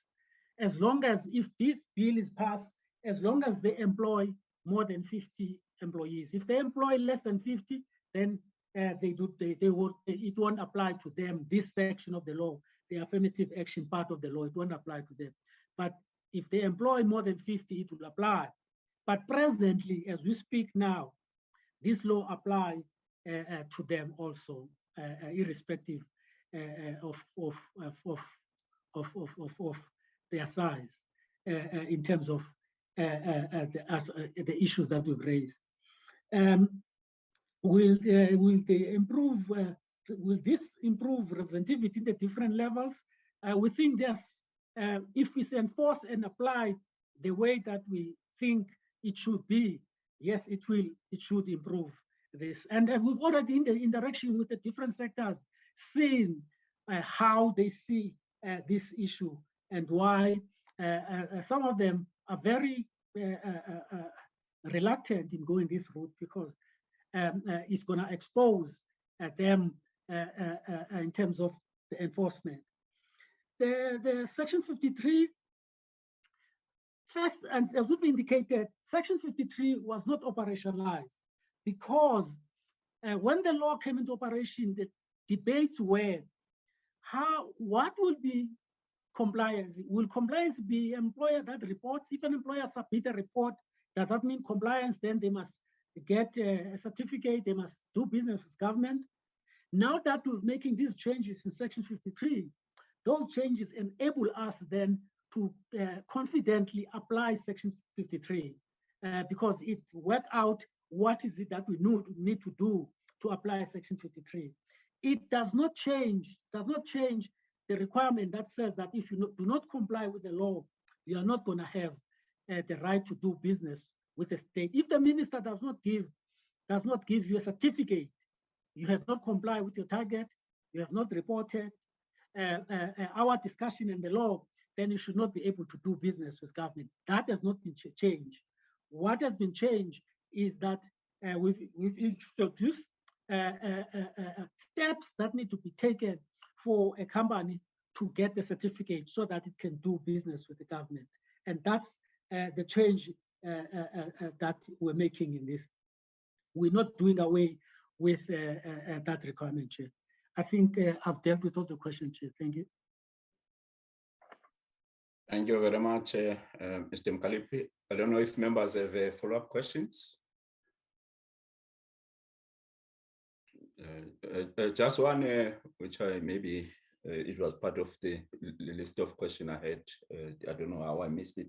I just wanted to check where, with regard to the South African Human Rights Commission, whether the department has taken into account the issues that they raise in the report and in amending this particular legislation. Mr. Mkali? The issue that the Human Rights raised in that report is that employment equity, affirmative action should not be about race and gender. It should be about the need, basically. Anybody that if, I remember the statement that was made some time ago by one of lead of the issue, if you've got poor white males, therefore they should benefit on affirmative action. Presently, the law talk on those who were previously disadvantaged, and it defines designated grouping as African, women, people with disability, and those. But the report says no, do away with that differentiation. Everybody should be able to benefit on affirmative action. That's what the report says. Now, we had a discussion with the Human Rights Commission. They agree with us that this report was for discussion and debate, and it's not a policy statement that says employment equity is unconstitutional. That's why the Constitutional Court rejected it, the Labour Court, the Labour Appeal Court rejected this. Therefore, we could not take those issues because, remember, we went to court precisely to challenge that approach in terms of the report. Thank you, Chair. Thank you very much, Mr. Mkalepi, for the responses. I see that there are no follow-up questions from members. The next stage then was to advertise the bill for public comments and submissions. But I think we will wait for the, suggest that Ms. Isaac, if we could get a written advice on this issue of Section 42 so that we consider it in the committee next week on Tuesday before the advert goes out, both to the media and also to the website of Parliament. Can you agree on that, Ms. Isaac? Yes, Chair, That's in order. Okay. No, thank you very much. We now going to deal with the COIDA. Mr. Mafata, over to you. Compensation for Occupational Injuries and Diseases Amendment Bill. Commissioner, do I go ahead? Oh, okay. No, sorry, I thought that because I got a list initially that it was Mr. Kalipi and Mr. Mafata who will be attending the meeting. So I just assumed that therefore the presentation. So no, I'm sorry. So you can go ahead, Mr. Kalipi. Yeah. The commissioner will do the hard part. He will answer all the questions. Oh, okay. I will do the easy part. All right. Thank you, Chair. The purpose of this bill, Chair, the Compensation for Occupational Injury Disease Amendment Act is amending the present Compensation Act that we have of 1993. And these amendments seek to extend, as the Minister has already indicated, the coverage of occupational injuries and diseases to previous excluded vulnerable workers, as well as improvement of compensation benefit to employees. This is done by removing the exclusion of domestic workers from the definition of employees. As honorable members know, that the current act now define in the definition of employees, that definition exclude domestic workers. And members would know that there was a Constitutional Court judgment on this issue. And this change is just to ensure that the law is in line with the decision of the court. These amendments seek to link to key target Chapter 10 and 11 of the National Development Plan of Government and align the Act with the requirement of other legislation so that we can remove any ambiguity and misunderstanding in some of the provision of the Act. And we want to make it easy for administration of the fund so that we remove the DG to do administration work, although he will remain having overall responsibility of the fund, but the compensation should be able to do most of the administrative work and carry the commission forward in terms of this area. Therefore, the amendments are there where in some section removing the DG and replacing the DG with a compensation of commission in some sectors of section of the Act. Next slide, please. It also, the Act empowers a NEDLAC to nominate a representative on the board, just like is done in other board representatives. They must nominate and provide the minister with a nominated representative, so the minister should then appoint from business and labor, and the state obviously will be represented. The bill will provide provide for terms of office of board members to be limited to 2 terms of service. It will provide for disqualification of members from the board or resignation or removal. It will introduce rehabilitation, which is a very important issue. This, when people got injured at work, the employers should be able to do whatever possible to rehabilitate those people who are injured at work so that they can go back to work again and be productive members of society, instead of having to stay at home. In terms of, as I've said, introduce rehabilitation, reintegration, and return to work in order to address the tendency of some employers to dismiss employees on the basis of occupational injuries and diseases, and to decriminalize COIDA by replacing criminal sanction with administrative fines. I mean, the major problem, the Chair, is with some of the contravention. If somebody gets injured at work, or if a company does not submit a report. Now, remember, this is COIDA. This is not occupational health and safety. It's different. This is about payment. If an employer does not submit a report, should we put a criminal case on that?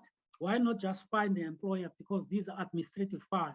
And that's what we're trying to do, to streamline, where we don't need to burden the criminal justice system with court cases that are not necessary, that should not necessarily go to the criminal justice system. They should be done through administrative fines, and the people who are affected and who feel that they'll be underdone, they can then go to court on this and challenge those fines. Next slide, please.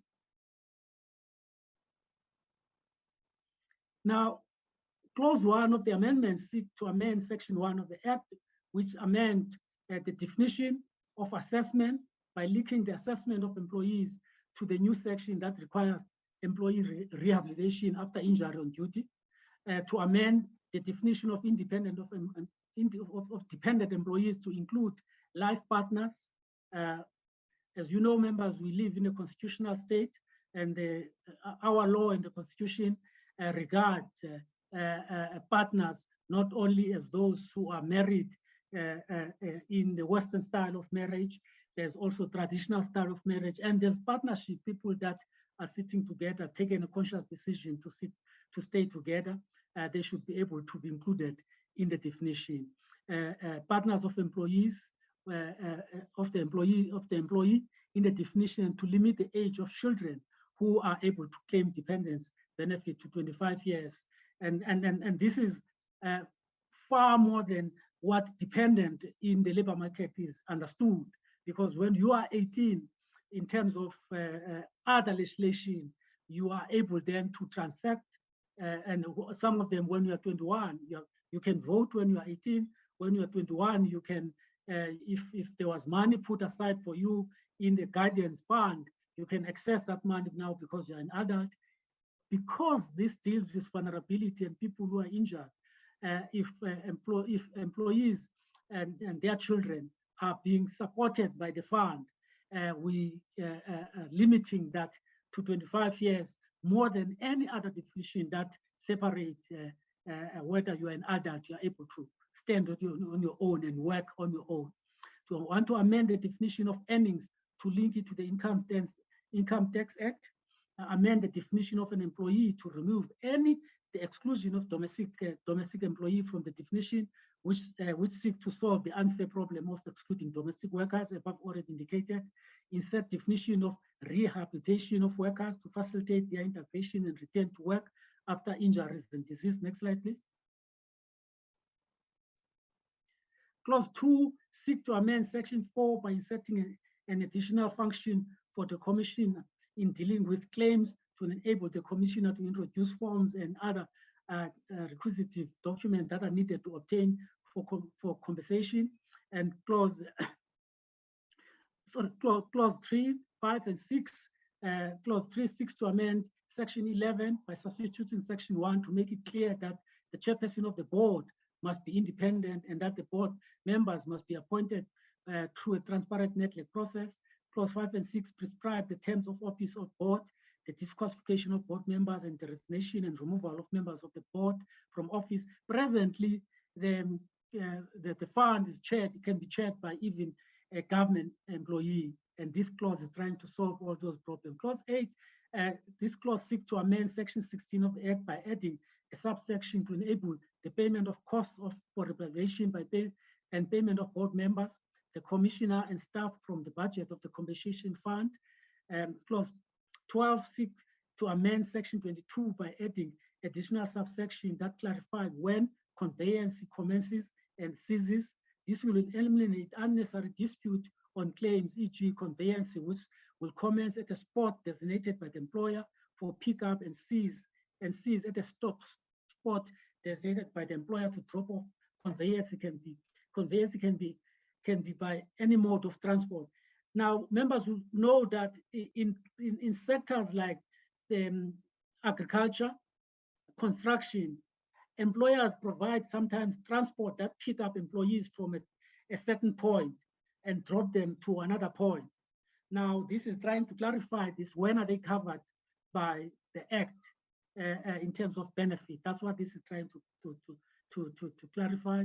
Clause 16 seeks to amend Section 30 of the Act by substituting mutual section with licensee, this to end the monopoly that is associated with the mutual association. Presently, the law says that the fund can only transact with these certain mutual association, rent mutual, and them is naming them in the law.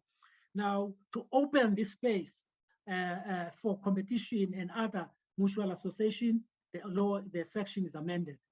Clause 18 seeks to amend Section 36 of the Act so that the fund can no longer claim from ref what it has paid to claimants in instances where the employee are involved in accident on the public road.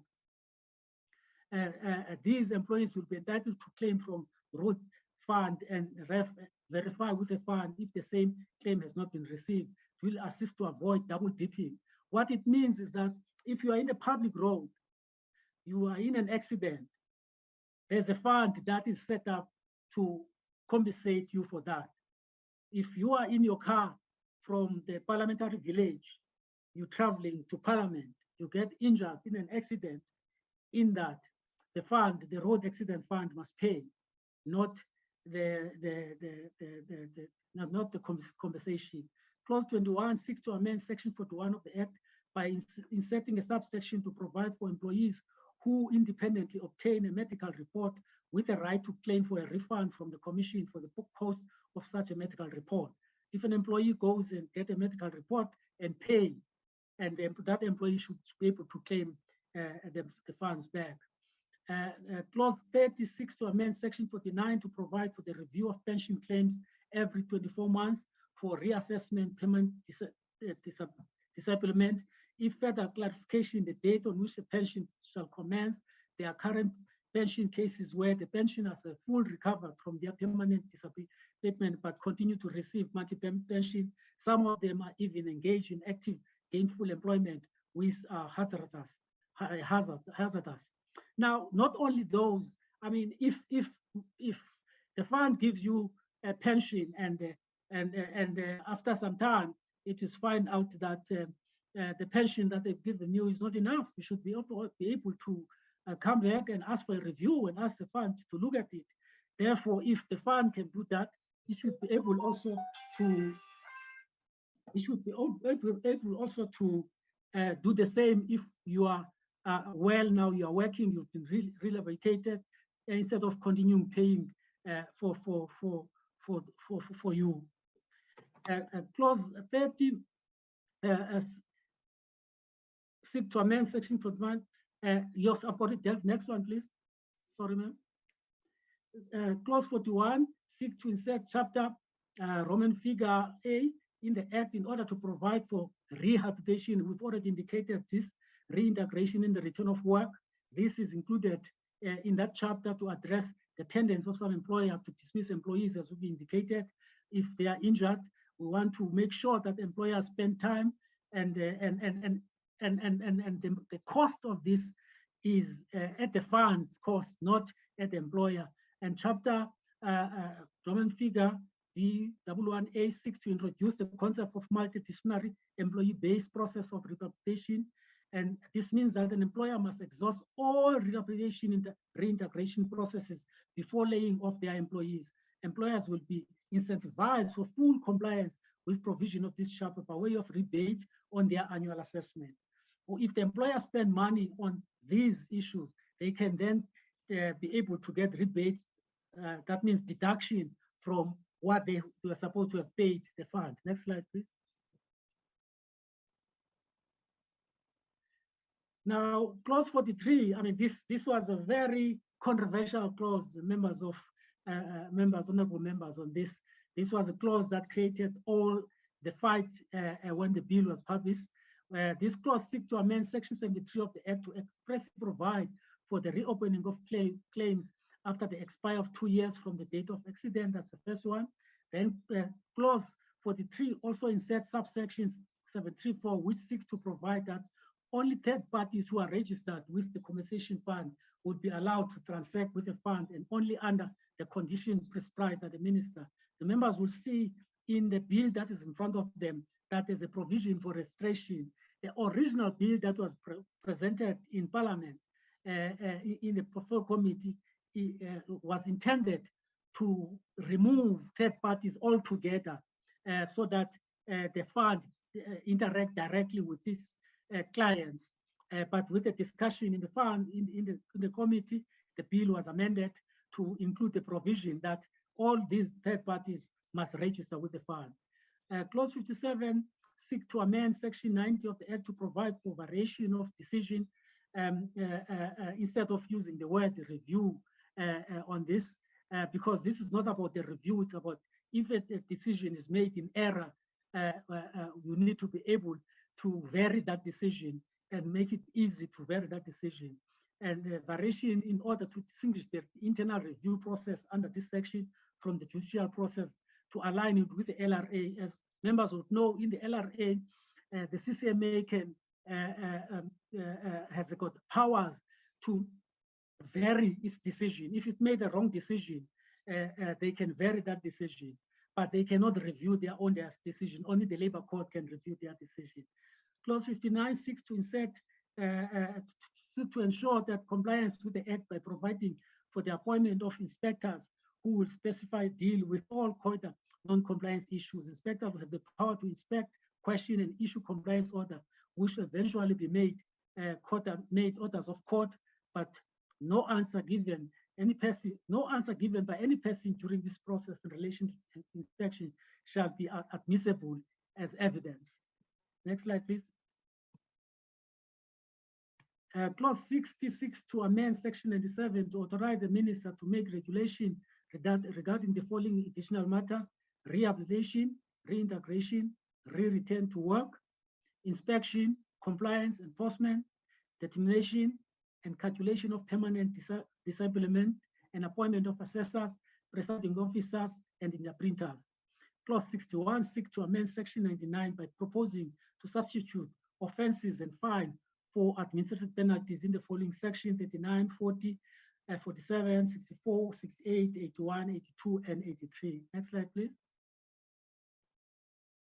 The amendments have been discussed at NETLEC and approved at NETLEC.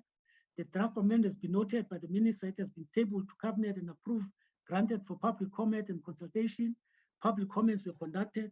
The department received public comment.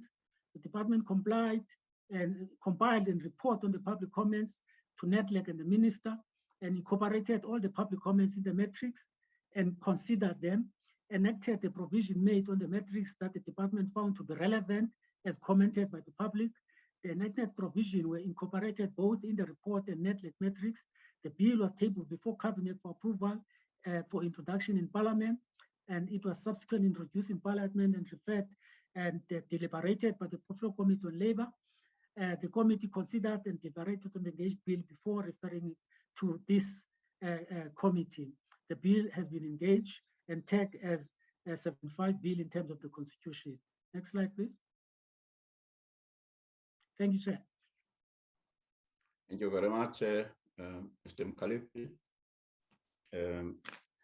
Can I just caution honorable members that this chat members can they refrain from attacking one another on the chat?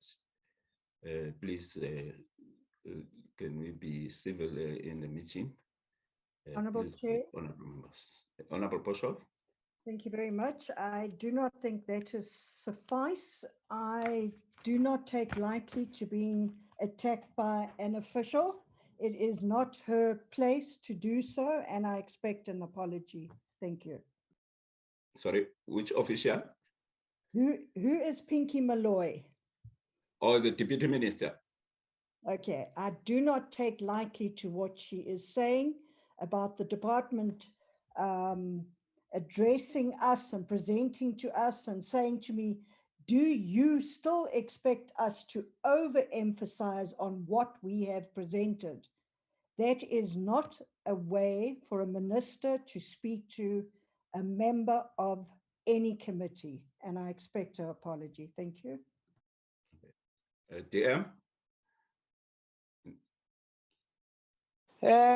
Honorable Chair, I don't think it's a matter to apologize for, because there was a question on this chat by honorable member who made mention of why is that members of the ruling party are so lackluster in attending meetings.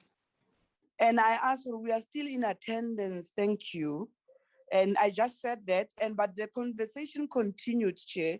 And I explained that maybe the issue is that I didn't say I'm because I joined in with another gadget.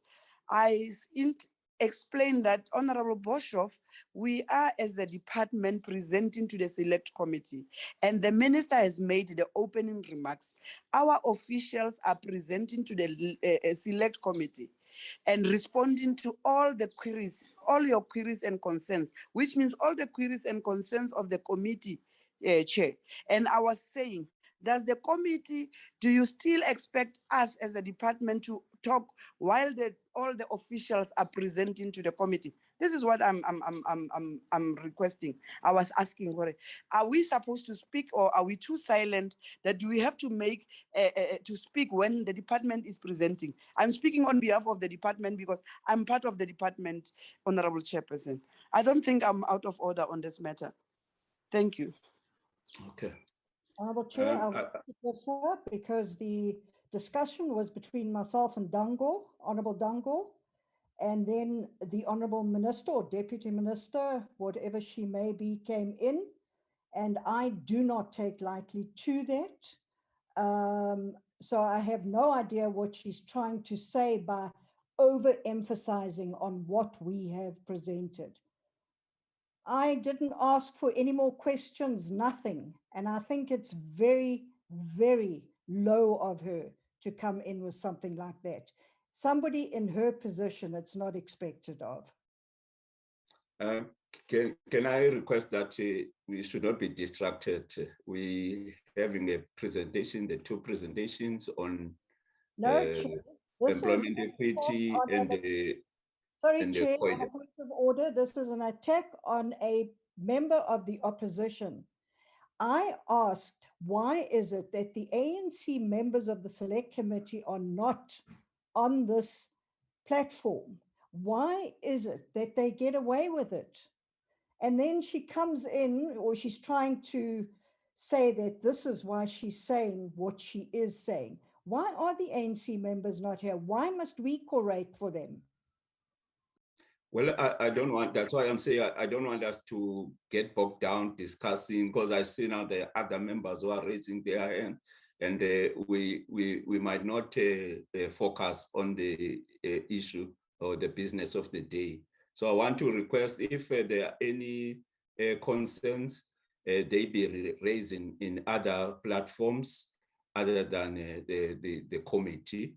If any of you is offended by the other members, I would suggest that the matter be raised up with the Chief Whip or the chairperson of the National Council of Provinces. I just want to make that request so that we don't have the discussions, because on whether the ANC members are not doing their work by not attending, because others will come in, and then we end up discussing the issue of attendance by parties. So I want to request that if you still feel offended, Mr. Boshoff or Mr. Honorable Chair, you're protecting your members and you're not protecting me at all.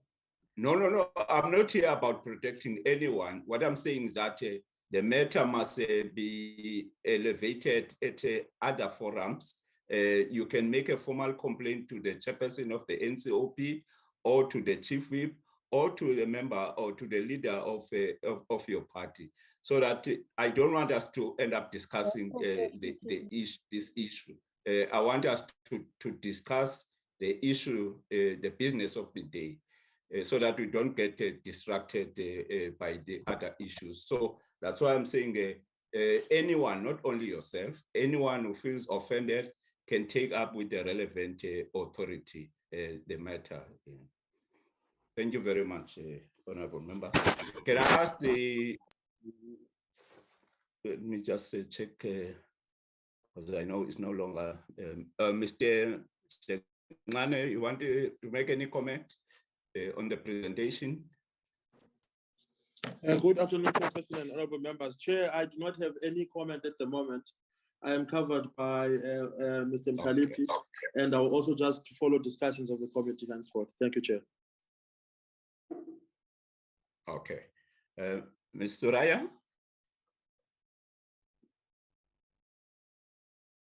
The office of the State Law Advisor still here or with us? Yes. Oh, yes, okay. Chairperson. So, I have no comments at this stage, Chair. Thank you.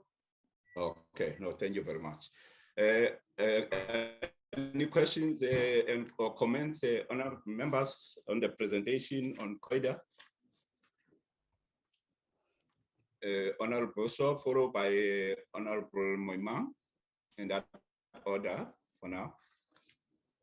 Honorable Chair, thank you very Honorable much. Bosho. I would like to know whether the regulation preventing medical service providers from ceding their claims to third-party pre-funders for payment by the fund. I know that this regulation was challenged by the Parliamentary Portfolio Committee on Labour and the offending clause was removed.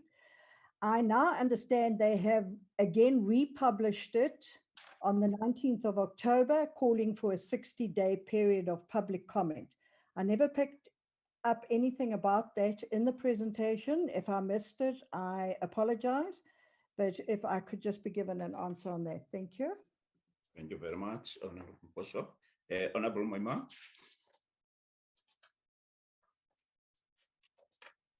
Thank you, Chair. Just clarity on the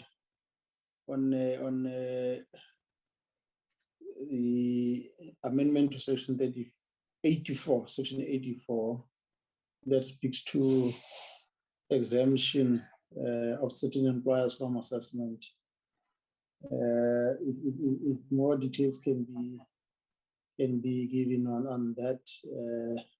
What will be the areas that the Director General could, in concurrence with the Minister, exempt employers from payment of assessment? What could be the factors that has to be taken into account? The second one relates to the assertion put forward to say part of the amendment, including section 39 to 83, is to avoid burdening the court with the litigation.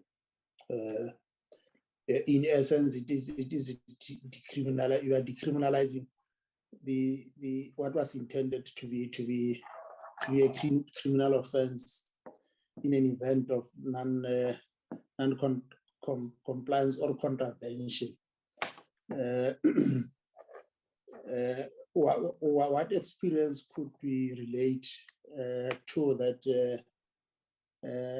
could have informed the department to make a comparison between criminalizing a contravention that had burdened the department. I'm more concerned about the impact of this, whether by so doing are we not giving a free ride to the employers to contravene to contravene COIDA.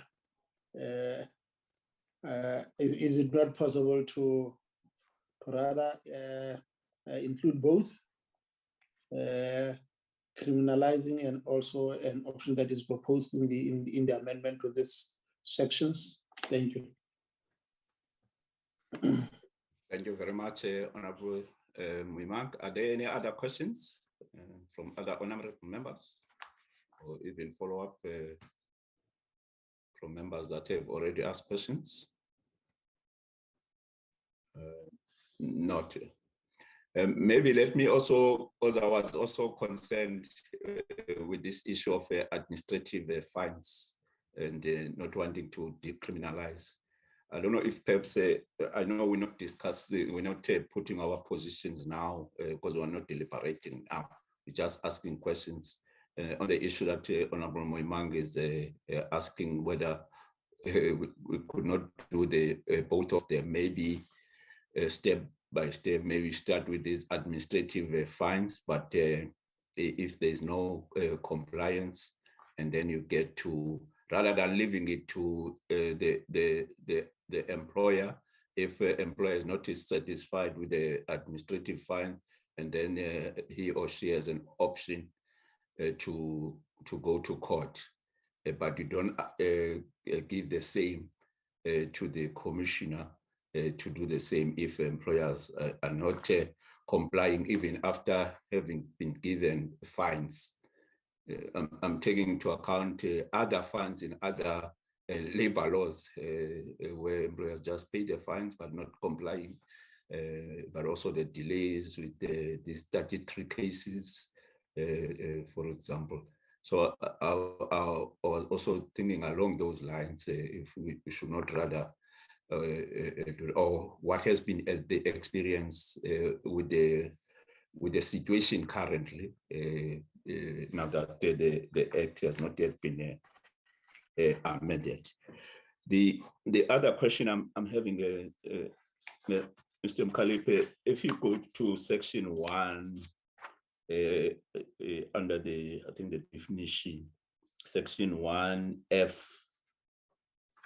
but there's a further section F, which says a child who is 25 years or older, a parent, a brother, a sister, a half-brother or half-sister, a grandparent, a grandchild, or any other person, and who was in the opinion of a commissioner at the time of the employee's death, wholly or partly financially depend on the employee.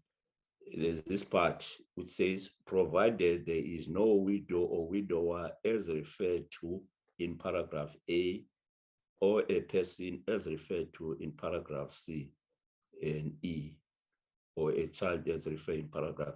If I can just get clarity on that, because the impression, maybe I may be wrong, that's why I need clarity. The impression I'm getting is that this person who's over 25 or older, I mean, is 25 or older, may not therefore get any money if there's a widow or widower. If I can just get clarity on that.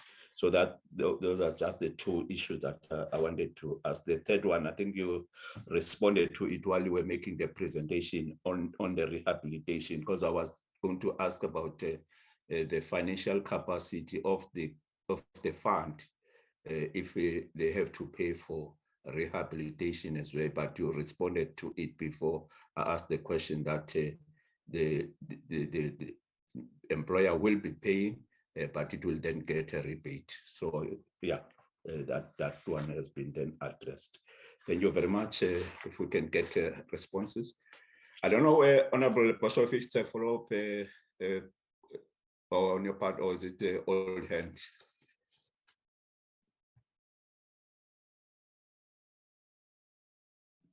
Okay. Yes, old hand, thank you. Oh, all right. Mr. Mkalipi and Mr. Mafata. Commissioner, can I Thank give it you, in your Chair. good hands? Okay, thank you, Chair. Thank you, Honorable Chair and Honorable Members. I am with my colleague, Mr. Herima Pulukhela, who's going to also assist in responding to some of the questions. I'll just touch on a few of them. So the first one, there is no regulation that the minister has issued in terms of COIDA, but seeks to prohibit or ban third parties. What the fund has issued is a notice prescribing or notifying stakeholders of the intention to prohibit payment of claims to accounts other than those of the claimants. And as part of the process, we've then issued out the notice to get views of the stakeholders so that we can take those into account in making a final decision. Going to the other questions, the first question from Honorable Moimang around the Section 84. So now the Section 84 of COIDA prescribes the circumstances under which the employers can be exempt from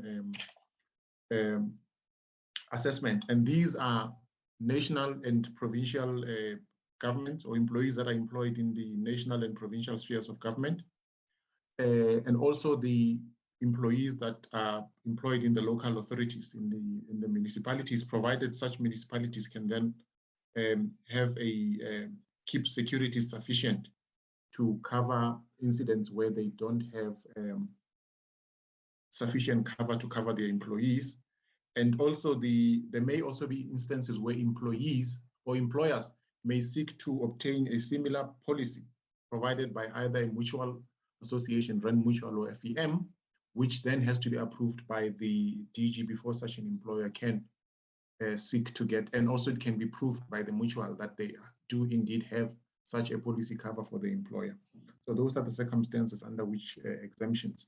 And in such instances, then what it means is that the fund will receive the claim adjudicate, but the honoring of the claim and the payment would be by the employer consent. In the case of government officials, it will then be paid through the Government Pensions Administration Agency. And in the case of municipalities, it will be based on the insurance arrangements they would have with the insurers, or if they self-insure, it will then be paid by the municipality itself.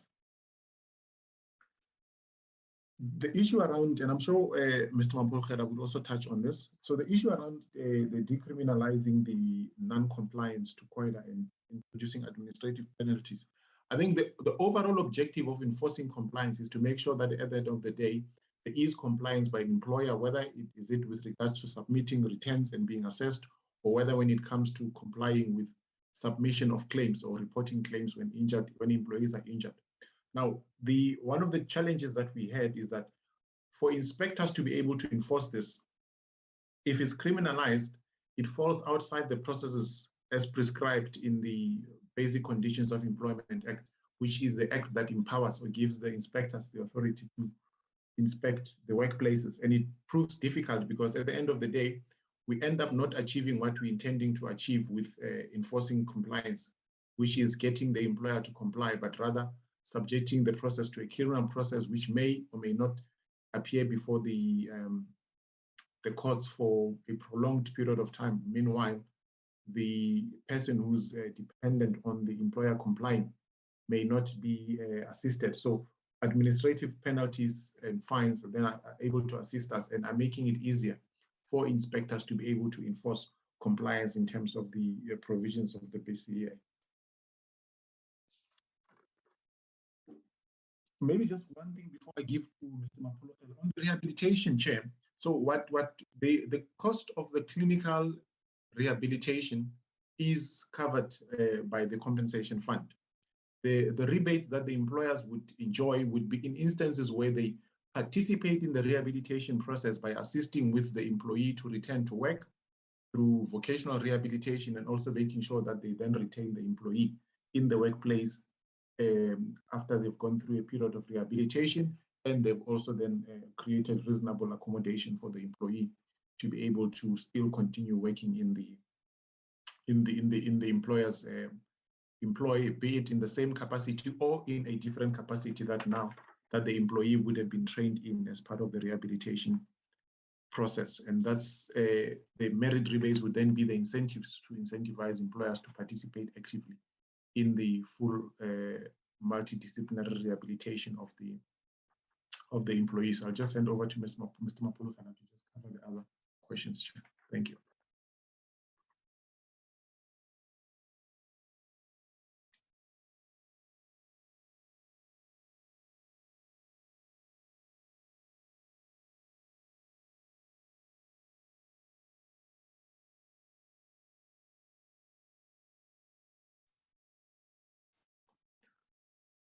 Okay, I will proceed, Chair. Let me just proceed and then respond to those. Okay. I was worried because I didn't get the name of the person that you were referring to. Yes. Or it's Mr. So, Herima Pulukela. oh, okay. All right. Then you can continue if he is not responding.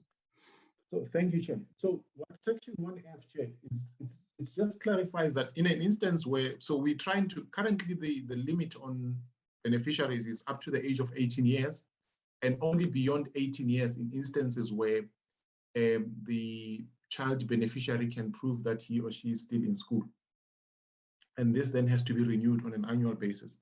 So we basically have then increased that to the age of 25 so that any person who was a child dependent on the injured worker who is now deceased is enjoying cover. But in instances where there is a widow, the benefits are paid to the widower, and there are some benefits also that are then, because what the pension payout is shared between the widower as well as the children dependent who are in the who depended on the injured worker for support. So in the amendment to Section 1F, we're just trying to clarify it and make it a bit more explicit in terms of who qualifies and who gets the benefits. Thank you, Chair. I hope I've responded to all the questions, Chair. Thank you very much, Mr. Mafata. Are there any follow-up questions, honorable members? One last question from my yes, side. Okay, you can go ahead, Honorable Mima. On the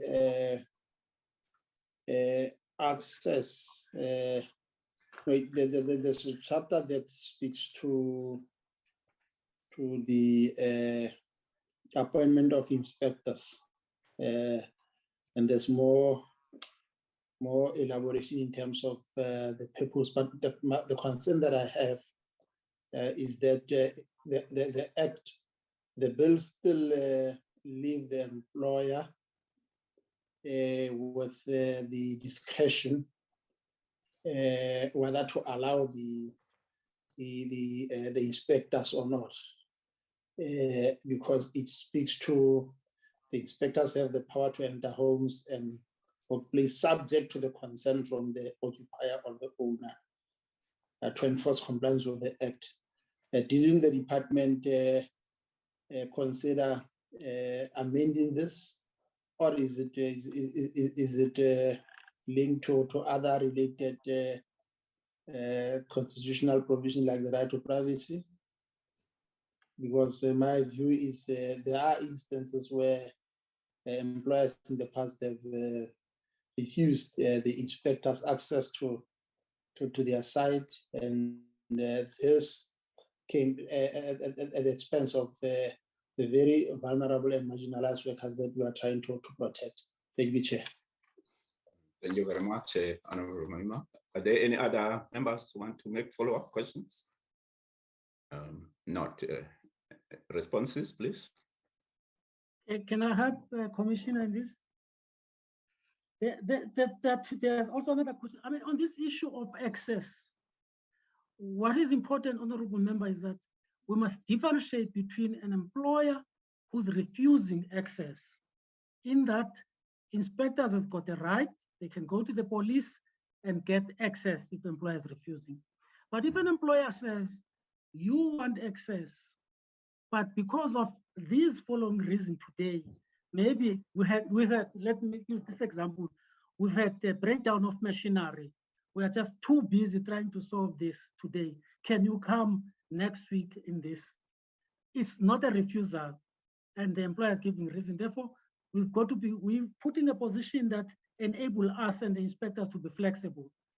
And we accept that if an employer refuses exception entry, and also remember, if you want to go into the employer, you've got to, employer must allow you in, because the employer is responsible for your safety and your protection when you are in the employer's premises. And the employer must be able to guide you going in. That's it. For me, that's the reason that act, that section is written on that way. And it differentiates between an employer who's refusing an inspector entry and an employer who's discussing with an inspector and saying, because of the following reasons, we are not going to be able to do this. It could be that there was flood in that area. The inspector want to go in. There was flood, raining. There was rain during that week, and the company is busy trying to clear that out. They are not going to be able to deal with the issues the inspector wanted to do, and they give that as a reason, and an inspector could see, and he knows that there was such rain that took place during that period. And that's the issue. That's how that section deals with this issue.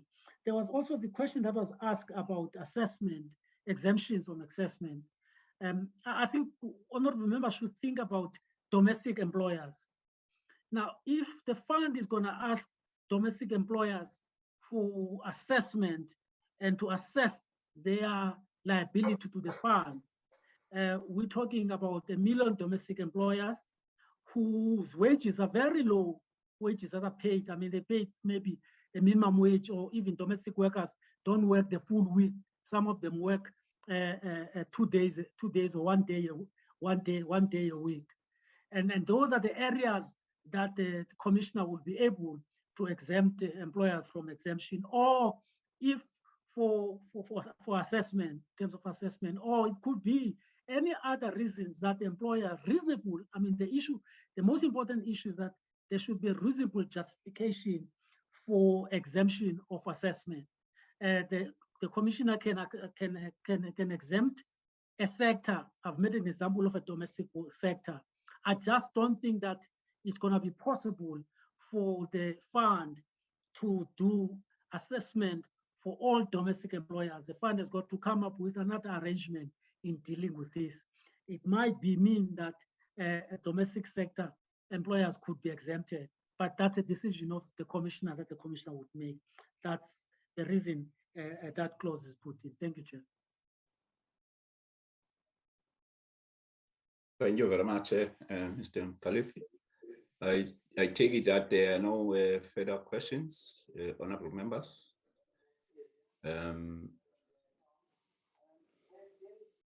I don't know, the DG, if you want to say something, I see your mic is open. No, I think Mr. Mkalipi has covered what I was going to say. I was also going to use the example of a government, for instance, is an exempted employer. It just makes life much more easier administratively. Does it mean that government employees do not enjoy the benefit covered by the Compensation Act? No. There's budget that has been put aside for that. So the fact that they're exempted doesn't necessarily mean that the workers in that area are going to be worse off in as far as that is concerned. The second point I wanted to raise, just to add to what Mr. Mkalip was saying about the inspectors.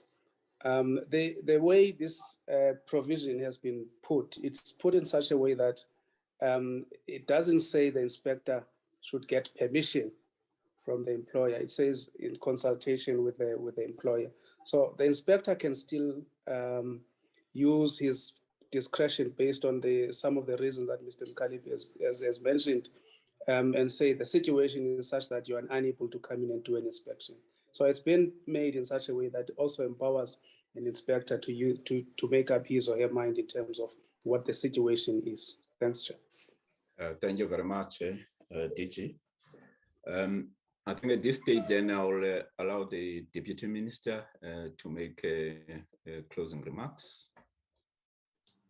No, thank you, Honorable Chair. I think we have said all what we wanted to say to the committee, and I think from our side, we are trying to provide all the necessary information that the select committee would want. And we are doing this at the best of our abilities to make sure we provide truthful information and what we have done, the work that we have done as a department. And I don't think there's any intention from our part to mislead the portfolio, the select committee. We are here to work with you, and we are trying all our best to make sure that all what the select committee wants, we provide, and we make sure that we meet all the necessary and relevant requirements that are supposed to be given to yourselves. And we have no intention also of misleading the select committee on the information that we have gathered. And as we always say, Honorable Chairperson, that all what we do it bona fide, with no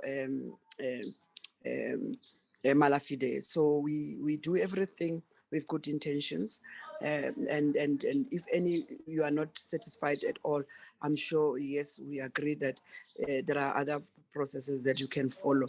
And I want to take this opportunity to thank you, Chair, for giving us this opportunity as a department to come and present to you, and humbly so thank also all the officials led by the DG, and also thank the Minister in absentia for having opened this meeting with his input. And we are ready, Honorable Chair, at any given moment when you need us to come and clarify ourselves and put things into perspective, we'll do so at your convenient time. Thank you so much for this opportunity, Honorable Chairperson and honorable members. Thank you very much, Deputy Minister, and also thanks to the Minister for coming, and also the opening remarks and the closing remarks, and your participation in the meeting. Thanks to the honorable members of the committee for your attendance and participation. DG, Mr. Mkalipi, Mr. Mafata, and other officials of the department, thank you very much. In terms of the process now, as I was indicating earlier, will be the issue advert on the bill for the public to make their comments. But we're dealing with this bill towards the end of the year. It will mean, therefore, we will again deal with the bill next year in 2022. We will use this period, the November-December period, for the advert, and also getting the submissions from the public, the input from the public, which we will then consider when we come back from the recess in 2022. So that is going to be the process. But as soon as we also get the NCOP program for term 1 of 2022, we'll also develop our committee program, which will indicate as to when we are going to have the public hearings, then also the other processes, deliberations, close by close, and then the adoption of the report. Yeah, all those processes will be able to have a clear way forward once we receive the NCOP program for term 1 of 2022. Thank you very much, honorable members. We're not going to deal with the minutes this evening because of a problem of quorum. We need to be 5 provinces to adopt the minutes, were less than 5. So we defer the minutes to the next meeting. Thank you very much, everybody. The meeting is adjourned. Thank you, Honorable Chair. Thank you, Honorable Chair. And the Recording stopped. Thanks, Chair. Thank you very much. Good night.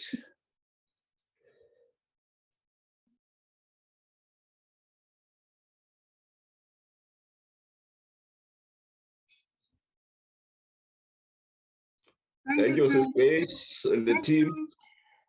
Thank you. Thank you, Mr. Mjengmanye. Ngozi, Chair. Ngozi.